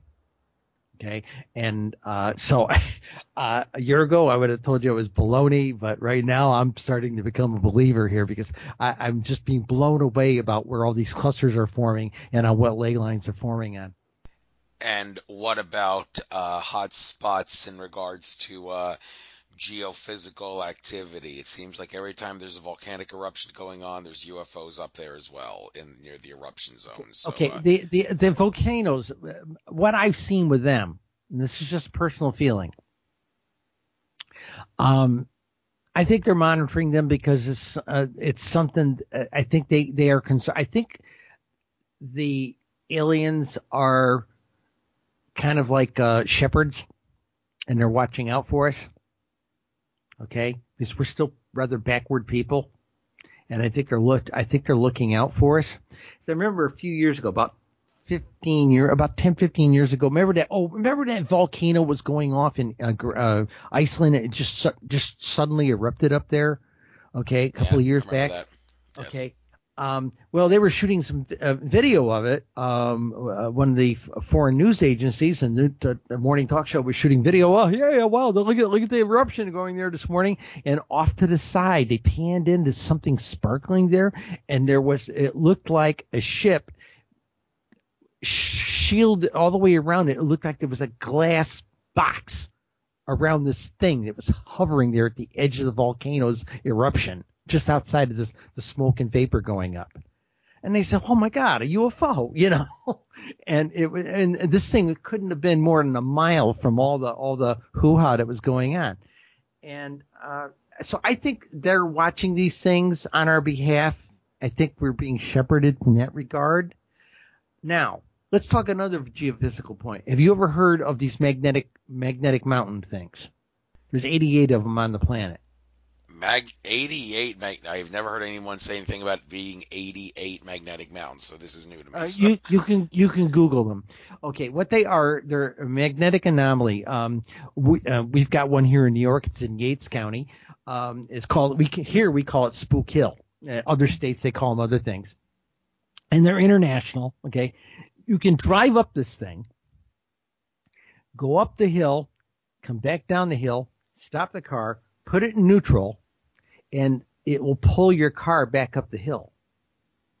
I went there with my parents when I was a kid. It was the scariest thing. And the houses that were built around that thing, they were all abandoned. Okay, and some of them were rather modern houses. They were all abandoned. Nobody lives on the thing. Okay, and there's a lot of them. So when I first started writing my UFO column back in 2013, I had all these people ragging on me. Oh, Cheryl, you should do an article about Spook Hill. You know, that's probably where all the UFOs are, right? Guess what? They aren't. In fact, it was one of the Yates County was one of the dinkiest counties for sightings in New York State. In fact, I think it was the dinkiest county for sightings in New York State. Maybe they don't want to hang around these things. But I haven't tracked all the other ones around the United States. I think I've got a dozen of them in the United States, and I haven't bothered to see if their counties are affected by these things. But in New York State, Yates County, the UFOs are not hanging around the geomagnetic thing. Well, people can make of that whatever they will. And, well, here's another area of intrigue regarding UFOs that, well, maybe this goes out of your area of keeping statistics, but in regards to figuring out what UFOs are, well, first of all, Zachariah Sitchin once said there's no such thing as a UFO because the people controlling it can identify it, but those don't really count, do they? So, yeah, if you were to try to figure out what percentage of UFOs are this, what percentage of UFOs are that. Back in when I first started doing this show, second person I interviewed, George Kavaslis, I asked him that question. And again, this was back in 2013. Some things probably have changed somewhat over time. He said the majority of UFOs that we see have some connection to the military-industrial complex. And John Lear, when I interviewed him, says every single military-industrial complex UFO does have some extraterrestrial nexus connection. At some level, there was some ET involvement on all those military-industrial complex craft up there. Now, well, I don't know. I mean, David Icke, he also said in his, back in the late 90s, he was saying that many of the UFOs we see are probably government hoaxes that are designed to make us think that there could be ETs up there, and why would they want to do that? I don't know, but he seemed to postulate that idea. He called it the UFO hoax, that the government would hoax its own UFO craft for whatever the reason. So, well, what UFOs are, does that go out of your area of research, or do you try to look into that to make a percentage factor out of identifying the unidentified flying objects? Only thing I measured was what, when, and where, and what shape. That's all I ever measured. When people I get mail all the time from people telling me it's, they're just government ships. No, okay, maybe they are, but I was talking to Lou Elizondo there, the guy who came out of the thing, and he said, well, if they are government, if they're blue team ships, they should be coordinating with us because they're going to cause an accident because of some of the stuff they're doing around our carrier groups and things like that. Okay, he says, look, it's either somebody from off our planet or interdimensional, or it's the Russians or it's the Chinese. Now, if it's the Russians or Chinese, we have a clear and present danger. If it's the off-worlders or interdimensionals, we have an even bigger problem because half the government doesn't believe in them, and half the population doesn't believe in them, and they're doing things we can't do. So, I don't know. People ask me all the time, well, who's flying these things? I said, hey, it could be aliens. It could be interdimensional beings. It could be government pilots. It could be the Teamsters. I don't know who's flying them. I don't care. I just add them up. Okay, but I'd like to ask you, do you think maybe it may not be such a bad idea to, even if you're going to take this with a grain of salt, maybe just look into it to see if you want to try to make more sense out of what these craft are and what they aren't. One individual who I interviewed, I got a little beef with the guy Ray Kusalandich. ET contactee, he has compiled and helped it with the help of an artist, compiled a whole booklet of drawings of the ETs he's met and what their spacecraft look like.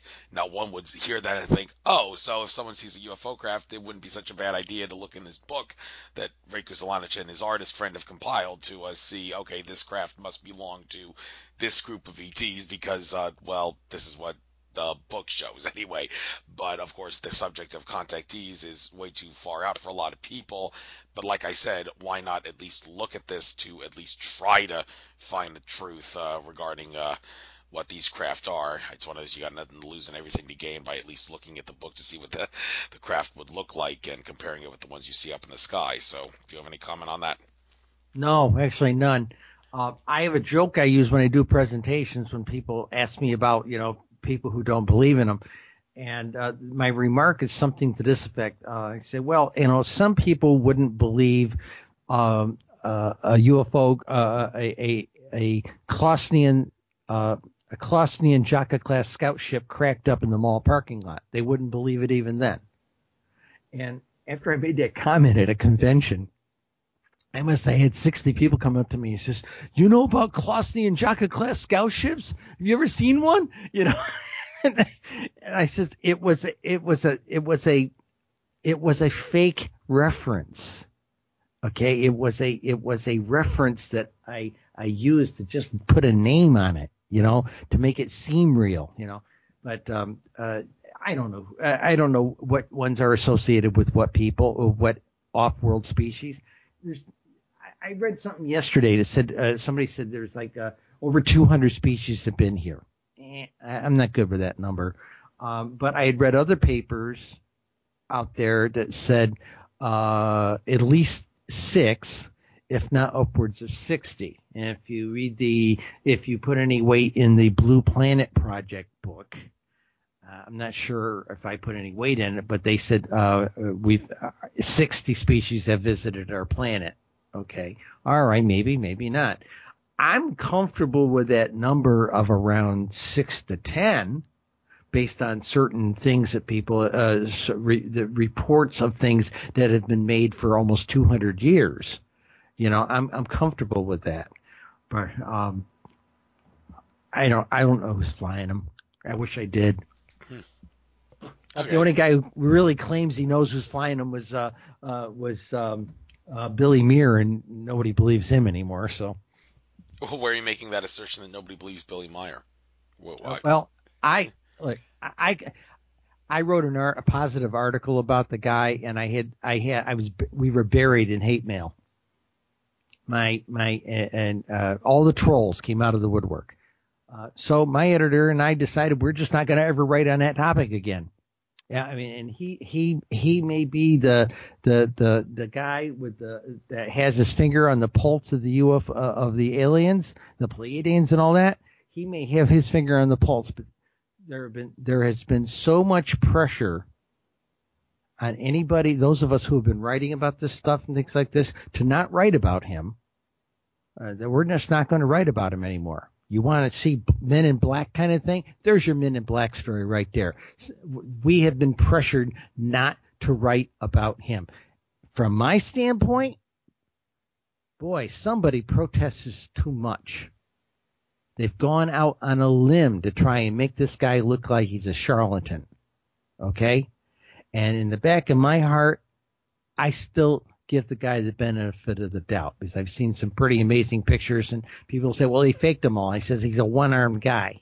He's a one-armed guy who builds UFO models with that one arm and writes very, very long books with that one arm, which has to do all the typing. Do you think he'd go through all that trouble with one arm to show us what the craft looked like and describe his life story regarding the thing if it wasn't true? I don't think so. Thank you. Yeah, Thank you. Exactly. And this is the thing. He lived in an ashram, okay, which is not unlike a Buddhist monastery, okay, and I read some of one of his books, A Message from the Pleiades, I believe it was.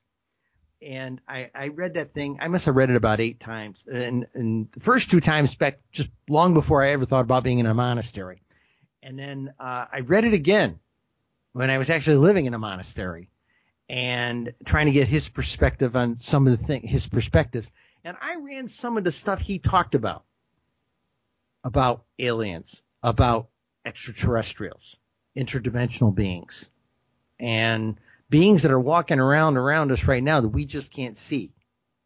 Give you an example. Some of these UFOs we can't see them, but how many people have you ever heard say, wow, I was taking a picture of my brother-in-law and his new wife, and gee, when we looked at the picture in the cell phone, there was this UFO in the background.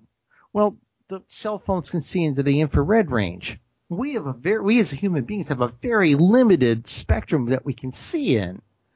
And NASA has found out just how much people can't see, what the animals can see, what the bees can see, all this stuff. So I was reading this book, and I shared some of it with one of my lamas.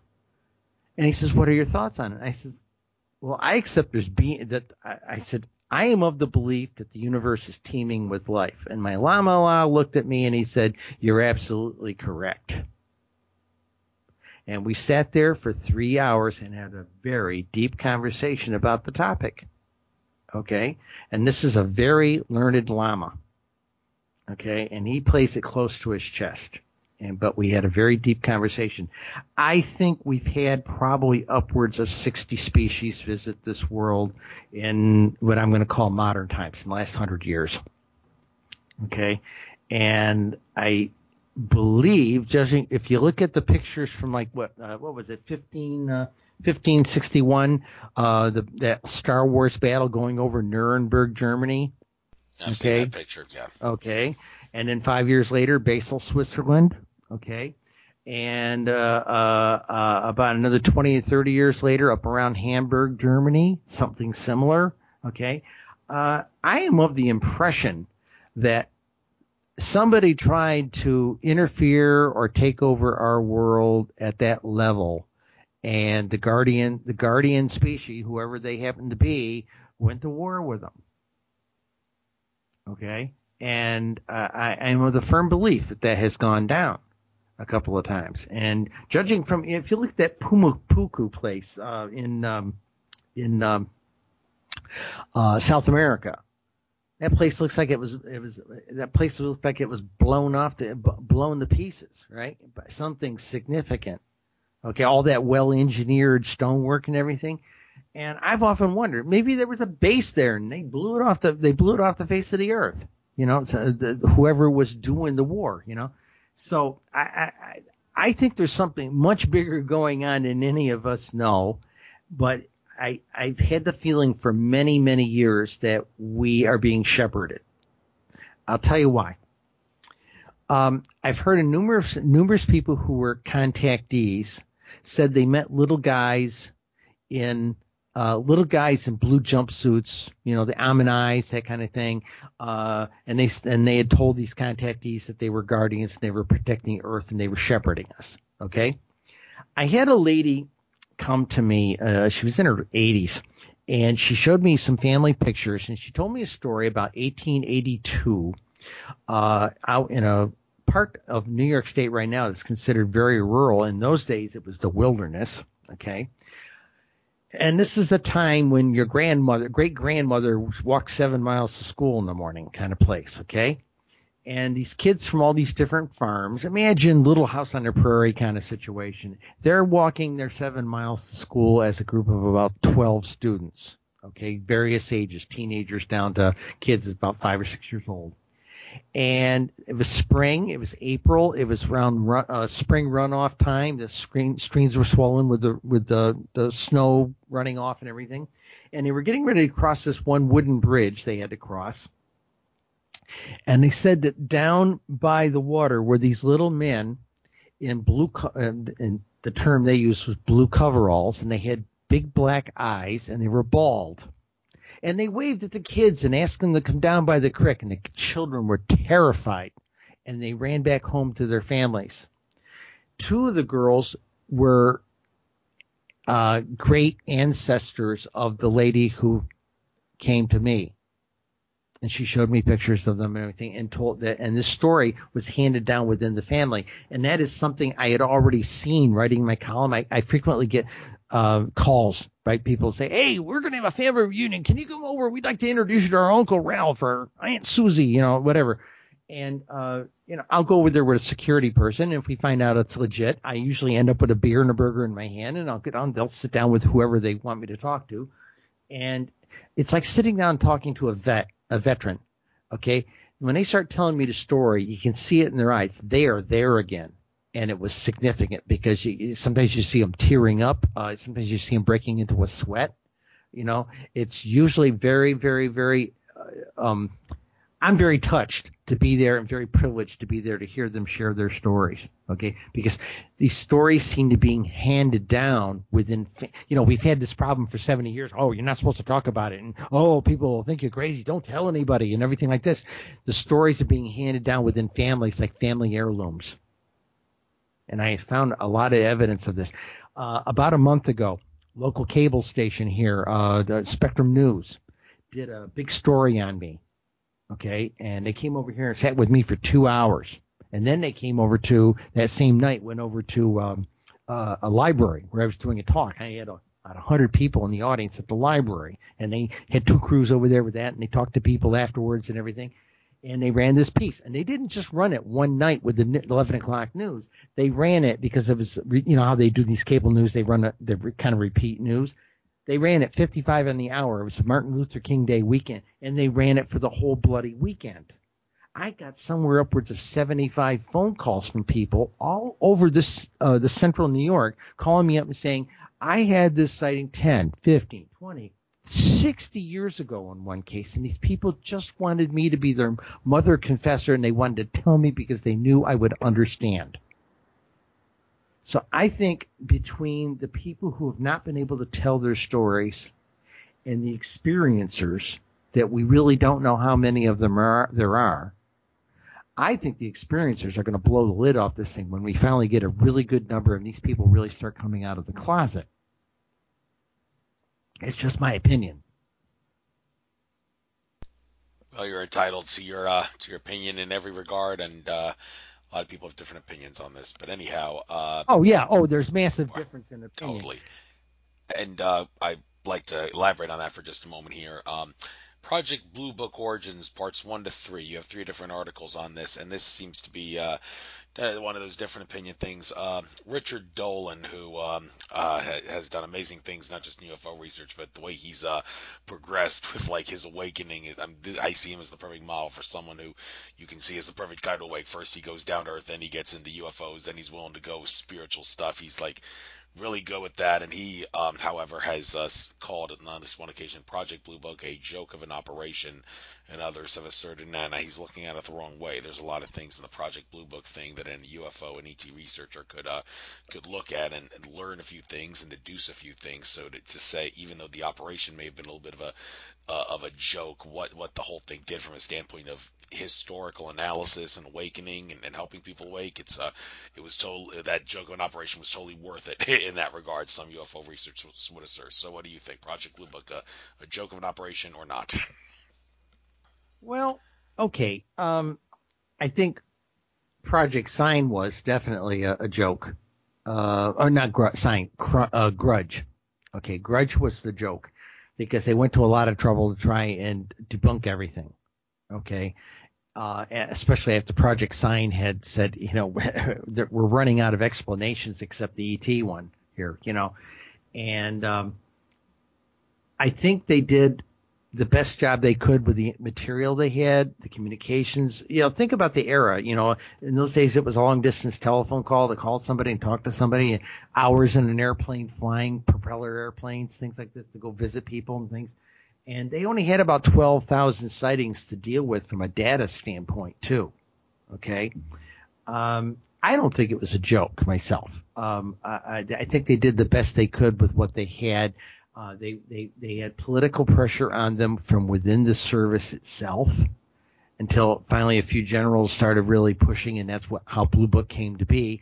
at the end of Project Grudge, there were people that said, look, we've got a clear and present danger here we don't understand. And there were some high-level generals that really went ballistic about that. I think we're probably going to get a good picture of that because the directors, I don't remember his first name, Zemeckis. He directed like Back to the Future and that type of thing. He bought the rights to do. He's doing a television series about Project Blue Book, and he's centering the focus character around Dr. Hynek. I was talking with a producer last year from another production company, and she was telling me what they're up to right now. It should come out, if not this year, early next year. Well, since you mentioned the guy, whoever that guy's name was, the same Hynek? guy. Yeah, no, the other guy who did Back to the Future. Zemeckis. I don't remember his first name. Right. Well, the point here is, whoever worked on Back to the Future, if they're working on something else, maybe you should listen carefully, because the Back to the Future films, I never saw them, but I have no doubt, based on what people have said, that those movies were actually designed to be truth under the guise of fiction. The whole Biff Tannen, the antagonist, looking like Donald Trump and all, in our time period, the movie was set in the future that they went to, and then like October 2015, that was no accident. Neither was the Chicago Cubs World Series thing that was shown in the movies. That Alfred Weber and others have asserted that DARPA, who runs the government time travel program, they actually saw that in the future, and the Back to the Future guys had connections on that, so they put that in the movie, knowing that Donald Trump was going to be president and the Cubs were curious, huh? Yeah, it was so, yeah, I agree with you. Yeah, so I think there's if people who worked on Back to the Future are working on something now, then maybe we should pay close attention, because they may actually disclose something and call it fiction when in reality it's truth under the guise of fiction. So well, this came to me just after my book came out, right after the New York Times article was done about us in Science Magazine. I had 8 different producers come to us that were interested in tapping into our book from a standpoint of either buying the rights to it or something like that, or getting an option to it or something. And I had one producer literally was up here on a holiday weekend, and she sat down with us in a restaurant for about 3 hours. And we talked about this, and she mentioned the thing about Zemeckis. She said, this is really big. And she said, and she told us, the words were, your book has rattled a lot of people in my industry. I said, why? And she said, the same reason it rattled the New York Times. You girls did the science. Okay. So, but then she explained to me what was going on with Zemeckis and things like this. And in the back of my head, I'm sitting here saying, oh, okay, another effort to educate the stupid public about the reality, and so I'm interested to see where that series goes. I don't know. I think it would be a good thing. I think so too. Looking at some of these other articles here, the deafening silence of proof, where you discuss how the new book has dispelled the issue of UFO proof. Well, the word proof, that's such a strong word when it comes to this stuff. Now, when it comes to proving that there's got to be ET's influence on reality, my favorite proof has always been showing the evidence that the moon has got to be an artificial body. I'm not going to take away time talking about that, but hey, the evidence is about as proving as you can get. It rings like a bloody bell. Well, that's not the only thing, but no, there's that. Okay, now let me go with you. Let's talk about remote viewing for a minute. Oh, okay? Yeah, you also mentioned that. I forgot. Yeah. Okay. Let's talk about that. I started learning about remote viewing back in the late 90s. Okay. And about the time I became a nun, a Buddhist nun, and monastic's a better term. Okay. And I got very good with it from the books I read. And then I had an opportunity in the early 2000s to actually have a Farsight Institute, one of Dr. Courtney Brown's people. I got to sit in on one of their classes. Actually, what it was they wanted to do a New York State class, but they were trying to do it in New York City, where the hotel rooms were $300 a night and da-da-da-da. And I went to them and I said, what if I could offer you a free space to do it and hotel rooms under $100 a night? And they jumped on it. So we had a golf course that was off season about a half a mile down the road from my monastery, and I gave them the run of the monastery for it was a very large house. We had meeting space and everything, and we went down to a wedding store and rented wedding tables and everything. And so we had a big spread for them, and they took care of the food side of it, and the people from New York City was just dying the fact that the hotel rooms were only $45 a night and they were comfortable and da-da. Okay. All right. In my classes that I have taught over 20 years, I have people who stuff my target envelopes. I don't know if you know much about remote viewing, but there's like target envelopes. And I put target cards in those envelopes. I put a stack of them. I have other people who work for my spouse, who's a research librarian. She has her interns stuff envelopes for us.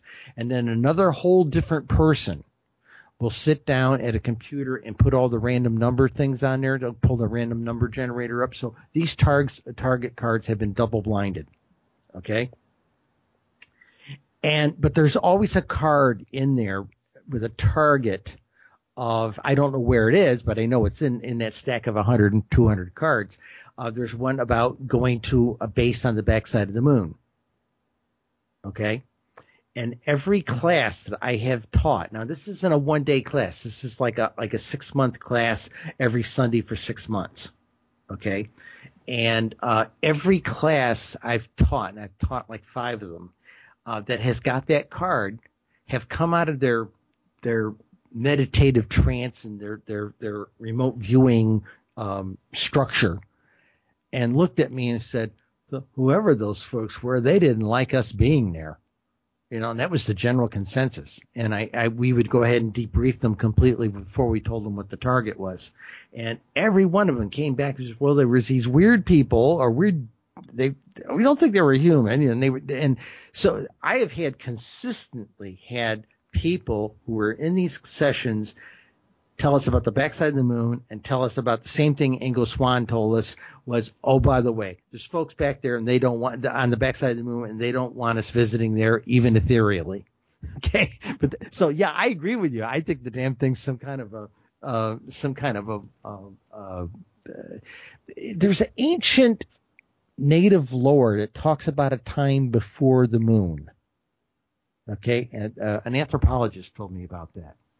So, you know, I'm completely open to the idea that our astronauts got there and were told don't come back. I'm completely open to the idea that there's a base there of some sort, okay, or many bases there of some sort. And I think the Chinese are getting ready to put their finger in a light socket with the exploration they're doing on the moon. So that's just my personal opinion. Yeah, also this whole thing about the moon, and you mentioned earlier that it would make sense for us to go by lunar cycles. Well, the records show that there was a time on Earth before the moon existed. Everything about mainstream science telling us we couldn't have life if there was no moon. That's bullcrap. Because apparently there was no moon, like maybe as far back as dare I say it's 6,000 years ago, some people have asserted, based on some records and whatnot. So if you're talking about, well, we should go with the lunar cycles, well, some would say, no, we should go to how we were before the moon was here. Well, the moon, even though people have depicted it in a bad light, like David Icke saying it's controlled by reptilians and all that, well, it does have a good side to it. Everything does. So if we want to go with the lunar cycles, we got to intermingle with all the love-based feminine energy stuff that goes with it, not the hijacked archon stuff people would assert. But that's not really the point I'm trying to make here. The point I'm trying to make is if there really was no moon at some point in the not too distant past, then how do we determine whether we, if we want to try to break free the illusion of time and live on better cycles, should go by the lunar cycles, like act like the moon was always here, or no, we should do it the way we did it before there was a moon? Any comments? It's way out of my field. Just makes for a good conversation. Anyway. Yeah, okay, but well, I'll tell you what. As a excuse the expression, as a pagan person, excuse my burp. I didn't mean to do that. I like the idea of getting off of this Julian calendar because it's so inaccurate. Okay, and what did we do before the the Western Julian calendar? I mean, it's got so many. The Gregorian. You mean the Gregorian? Yeah, the Gregorian.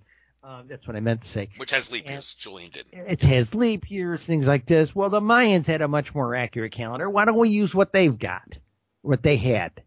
We should be able to recreate that it's astronomically based anyway. Why not? Why do we have to have this artifact of a calendar?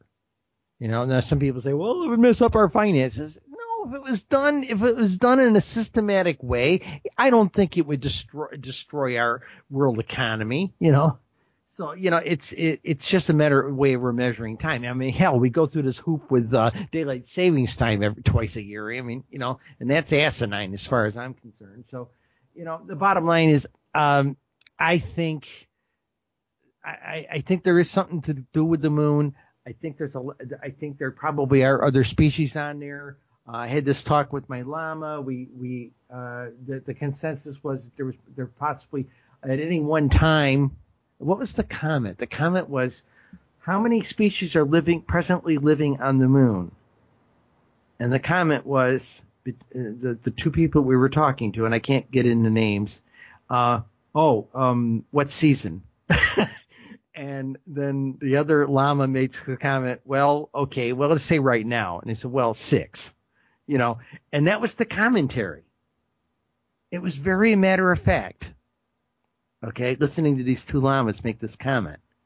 Okay, and so, I'm comfortable with all of it. I really am. One thing I am not comfortable with, I am not comfortable with them ragging on the reptilians. Okay? We as a culture have had this phobia with snakes, and oh my God, it's been reinforced since, quote, the garden, all the myths of Adam and Eve and everything. And I think I get the impression, well, hell, give an example. I saw some people that were ragging and saying, well, the snake really wasn't a snake, it was a dragon. Oh yeah, dragons are evil. I've heard that, and of course now we're talking about extraterrestrial races. Well, what if they come off the ship and they're reptilians? Oh my God, and of course we had the movie V that kind of supported that whole notion. I think we should leave the jury out on who these species are and what they're about. Okay, because one of the teachings I had with my advanced monastic training was that some of the most beautiful things out there are the most deadly, and some of the ugliest things out there are the most nurturing. And that's what I have to say about that. Let's be a little. Let's leave the jury out on who they are and what their agenda is. We can't even accept the diversity in our own culture with our GLBT people and race color and all that kind of stuff, race color and creed and things like this. Let's let the jury be out with the ETs for the time being. So I've heard everybody trash just about every one of them that's ever been mentioned, and frankly, the people who scare me the most are the Nordics. They scare me more than anything else because they're handsome and beautiful, and they could be pulling the wool over our eyes because they are handsome and beautiful, and that's what scares me. We have this culture that's oriented towards this idea of, oh, they're beauty and pretty, they're nice and they're loving, not necessarily, So that's just my attitude. And by the way, back to your other comment there about the DARPA and the time travel, and they actually knew about all this stuff with Back to the Future. I will keep that. I keep that one high in the head because a lot of us were watching those numbers to see how history shook out last year, or year before last, whatever it was, and boy, so many similars, the Cubs, all that stuff. I'm like, whoa, baby, So who knows? Who knows? I think time has been monkeyed with for quite some time. And I think there have been people who've been monkeying with it, and that's just a perception of mine and just an attitude. But I have nothing I can prove it with. I'm sorry. That's all right. Like I said, proof is a strong word, and well, enough on that. Got time for maybe one or two more subjects. One thing that's interesting. Okay, UFOs and the edge of reality. Well, when you're talking about reality, are you talking about the visible light reality, which is which makes no sense because visible light is like Well, no. nothing compared to what is actually out there that we can't Well, see. okay. If it's the article, I think it is. I think I take the approach that the UFO sightings that seem to last only for a few seconds, type of thing. I am of the belief, especially reading all the UFO reports I read on a weekly basis, because I try to find good ones to write stories about. Okay. And after having a long conversation with the guys like Grant Cameron and some of the CE5 people, and I've done a number of positive stories about the CE5 stuff. Okay. And one of the things, this is the monk talking. Okay. This is the monk talking, and it's my view on this. Very frequently, people, like I said, the dog walkers and the smokers and things, they get outside, they're in a serene environment, they relax a little bit, they're not at work, the wife is off playing cards or getting groceries, the kids are with their friends or watching TV, and they're out with the dog. It's a peaceful moment. It's very zen, okay? And they get into a slight altered state of consciousness. And I made the assertion in that article that I think that some sightings that are under 10 seconds may very possibly be, and this is coming from remote viewing training as well, okay, that they're aware of this thing, and I believe that they're probably seeing it with their mind's eye and not their optical eyes. And the fact that it winks out isn't because it winked out and just stopped being there from a view of our optical eyes. It winked out because suddenly their conscious mind, conceptual mind, started trying to analyze it. And that anybody who does remote viewing will tell you that we have a little thing called an AOL, that if you have an impression of the target, you're go ahead and kind of scribble it in the margin of your analysis sheet, and then throw your pen down, break the connection with it, and pick your pen back up and continue working the remote viewing debriefing document, a very structured debriefing document. And I've come to think that these very quick, under 10-second sightings sometimes may be because the person was in a very serene state of mind, and then the moment they saw the goofy thing, they started their mind snaps back into a conceptual mode and starts trying to analyze it, and that there goes the moment they start analyzing it, there goes the ethereal connection. Okay, we see this in remote viewing, and I've heard lamas talk about a similar concept, that it's like a dream. It made sense while you were there. How many times have we gotten up and I had this fantastic dream, and you tried to describe it, and you sound like a crazy person, but it made sense while I was there, kind of thing, and that's it, because the concept in our brain just can't wrap its head around it, and just turns off the ethereal part that maybe is sensing and being aware of this thing. And I think that's what the nature of that article was about. All right, I didn't click on it to check it out, but that's an interesting concept, though, to think that once you analyze it, then it becomes harder to deduce and becomes blurry and whatnot. The whatever you said, energy goes away. You may not even be able to see it because you maybe were seeing it with your mind and not your eyes. So that's the deal. That's it. Sorry, I was on mute, didn't realize it. Sorry about that. Okay. Solar eclipses and UFOs. I was in Charleston, South Carolina for the last eclipse. Unfortunately, cloud cover ruined it. But I got a small consolation prize that day. I got to see my baby nephew that day because they're in Charleston. But anyhow, it's all right as far as I'm concerned. I'm guessing the reason the gods decided not to let me see that eclipse in August 2017 is because I wasn't ready to see an eclipse live and in person. They want me to see the big enchilada eclipse that's going to be on April 8th. 2024, the day after I'll be 38 years old, and my youngest brother will be 30 on that day, as a matter of fact. And I'm thinking the gods, I'm sure I'm going to go in Carbondale, Illinois, which is the crossing point between the path of that eclipse and the one that was in August 2017. I cannot imagine that the gods would allow for cloud cover at the crossing point of the two eclipses to occur on that day, and I'm sure I'll be able to see it, and I'll definitely keep my eyes open for any UFOs, especially since I'm seeing you wrote an article about it. So, okay, what's the significance between solar eclipses and UFOs being seen simultaneously? There isn't. Okay. There isn't any. What I did was there was all the hype about that solar eclipse, okay, and people getting reservations out there a year in advance and all this kind of stuff. So my editor and I talked about the idea and said, well, gee whiz, you've got what's going on in the county where that sweet spot is for the eclipse. So I did an analysis of what the county's population was and a little bit about the history of the county. And then I threw in the UFO numbers for the county and things like that.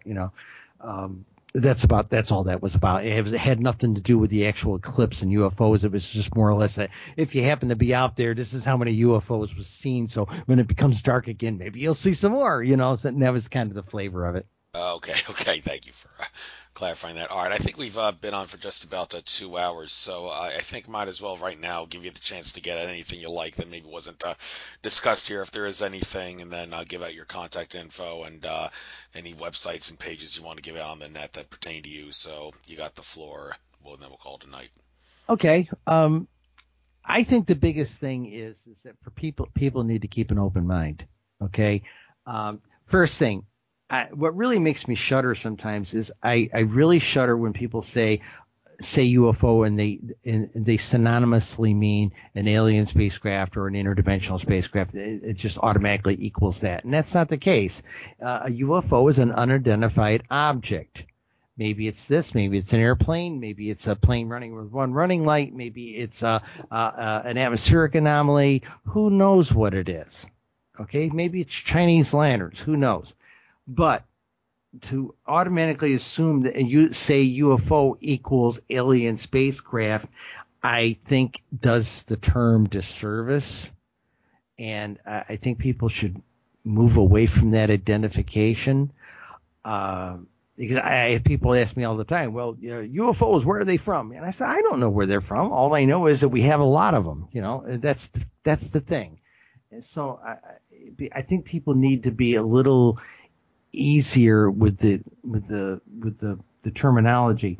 The other thing that bothers me is since the December 16, 2017 revelations about the Pentagon study and everything,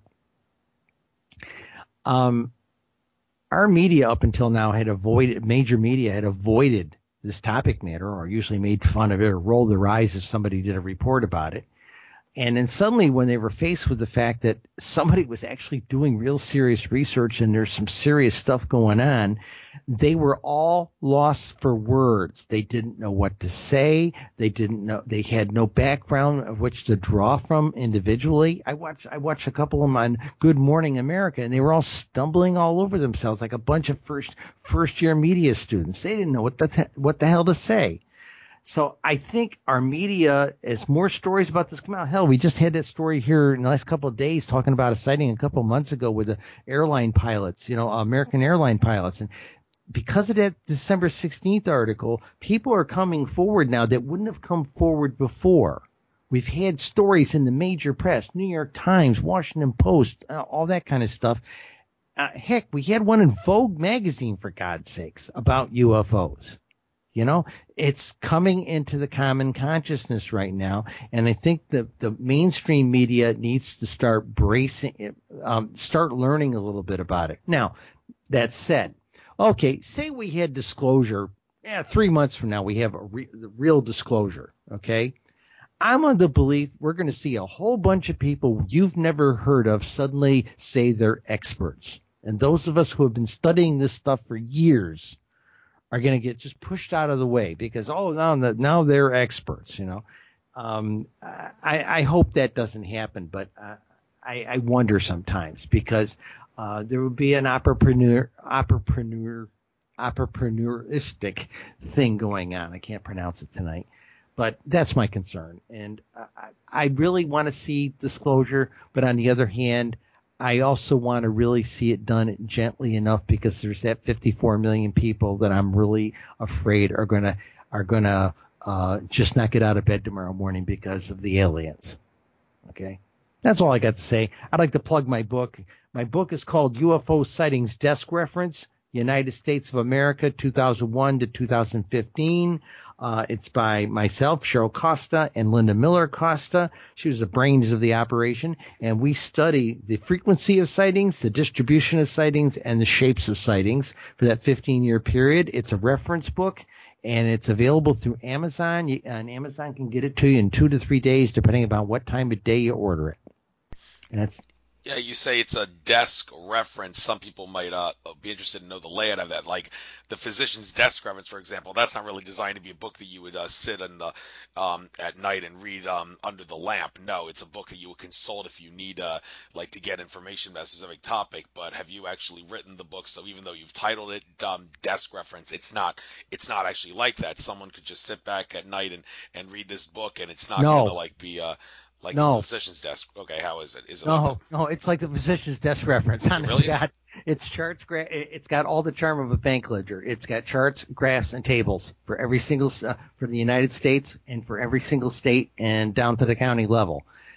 We've got 5 chapters of analysis in there. Heck, my old editor at the newspaper was retired, and I sent him over a copy, and he got me on PM on Facebook. And he said, "This is not exactly a book you curl up in a chair with a cup of tea.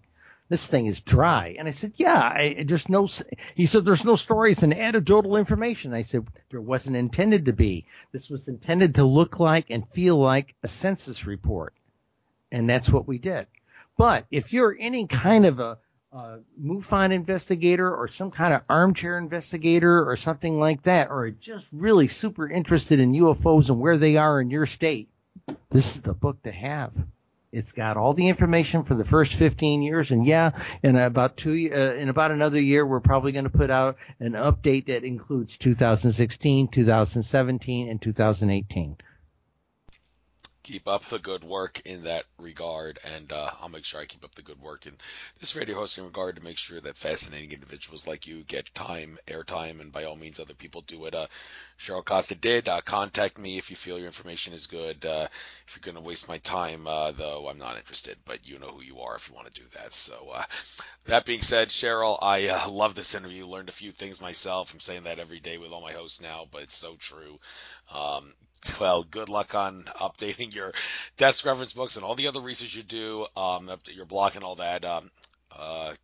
Maybe actually research this blog a little bit more myself in regards to some of my free time. Andrew, this has been fun. I've enjoyed this.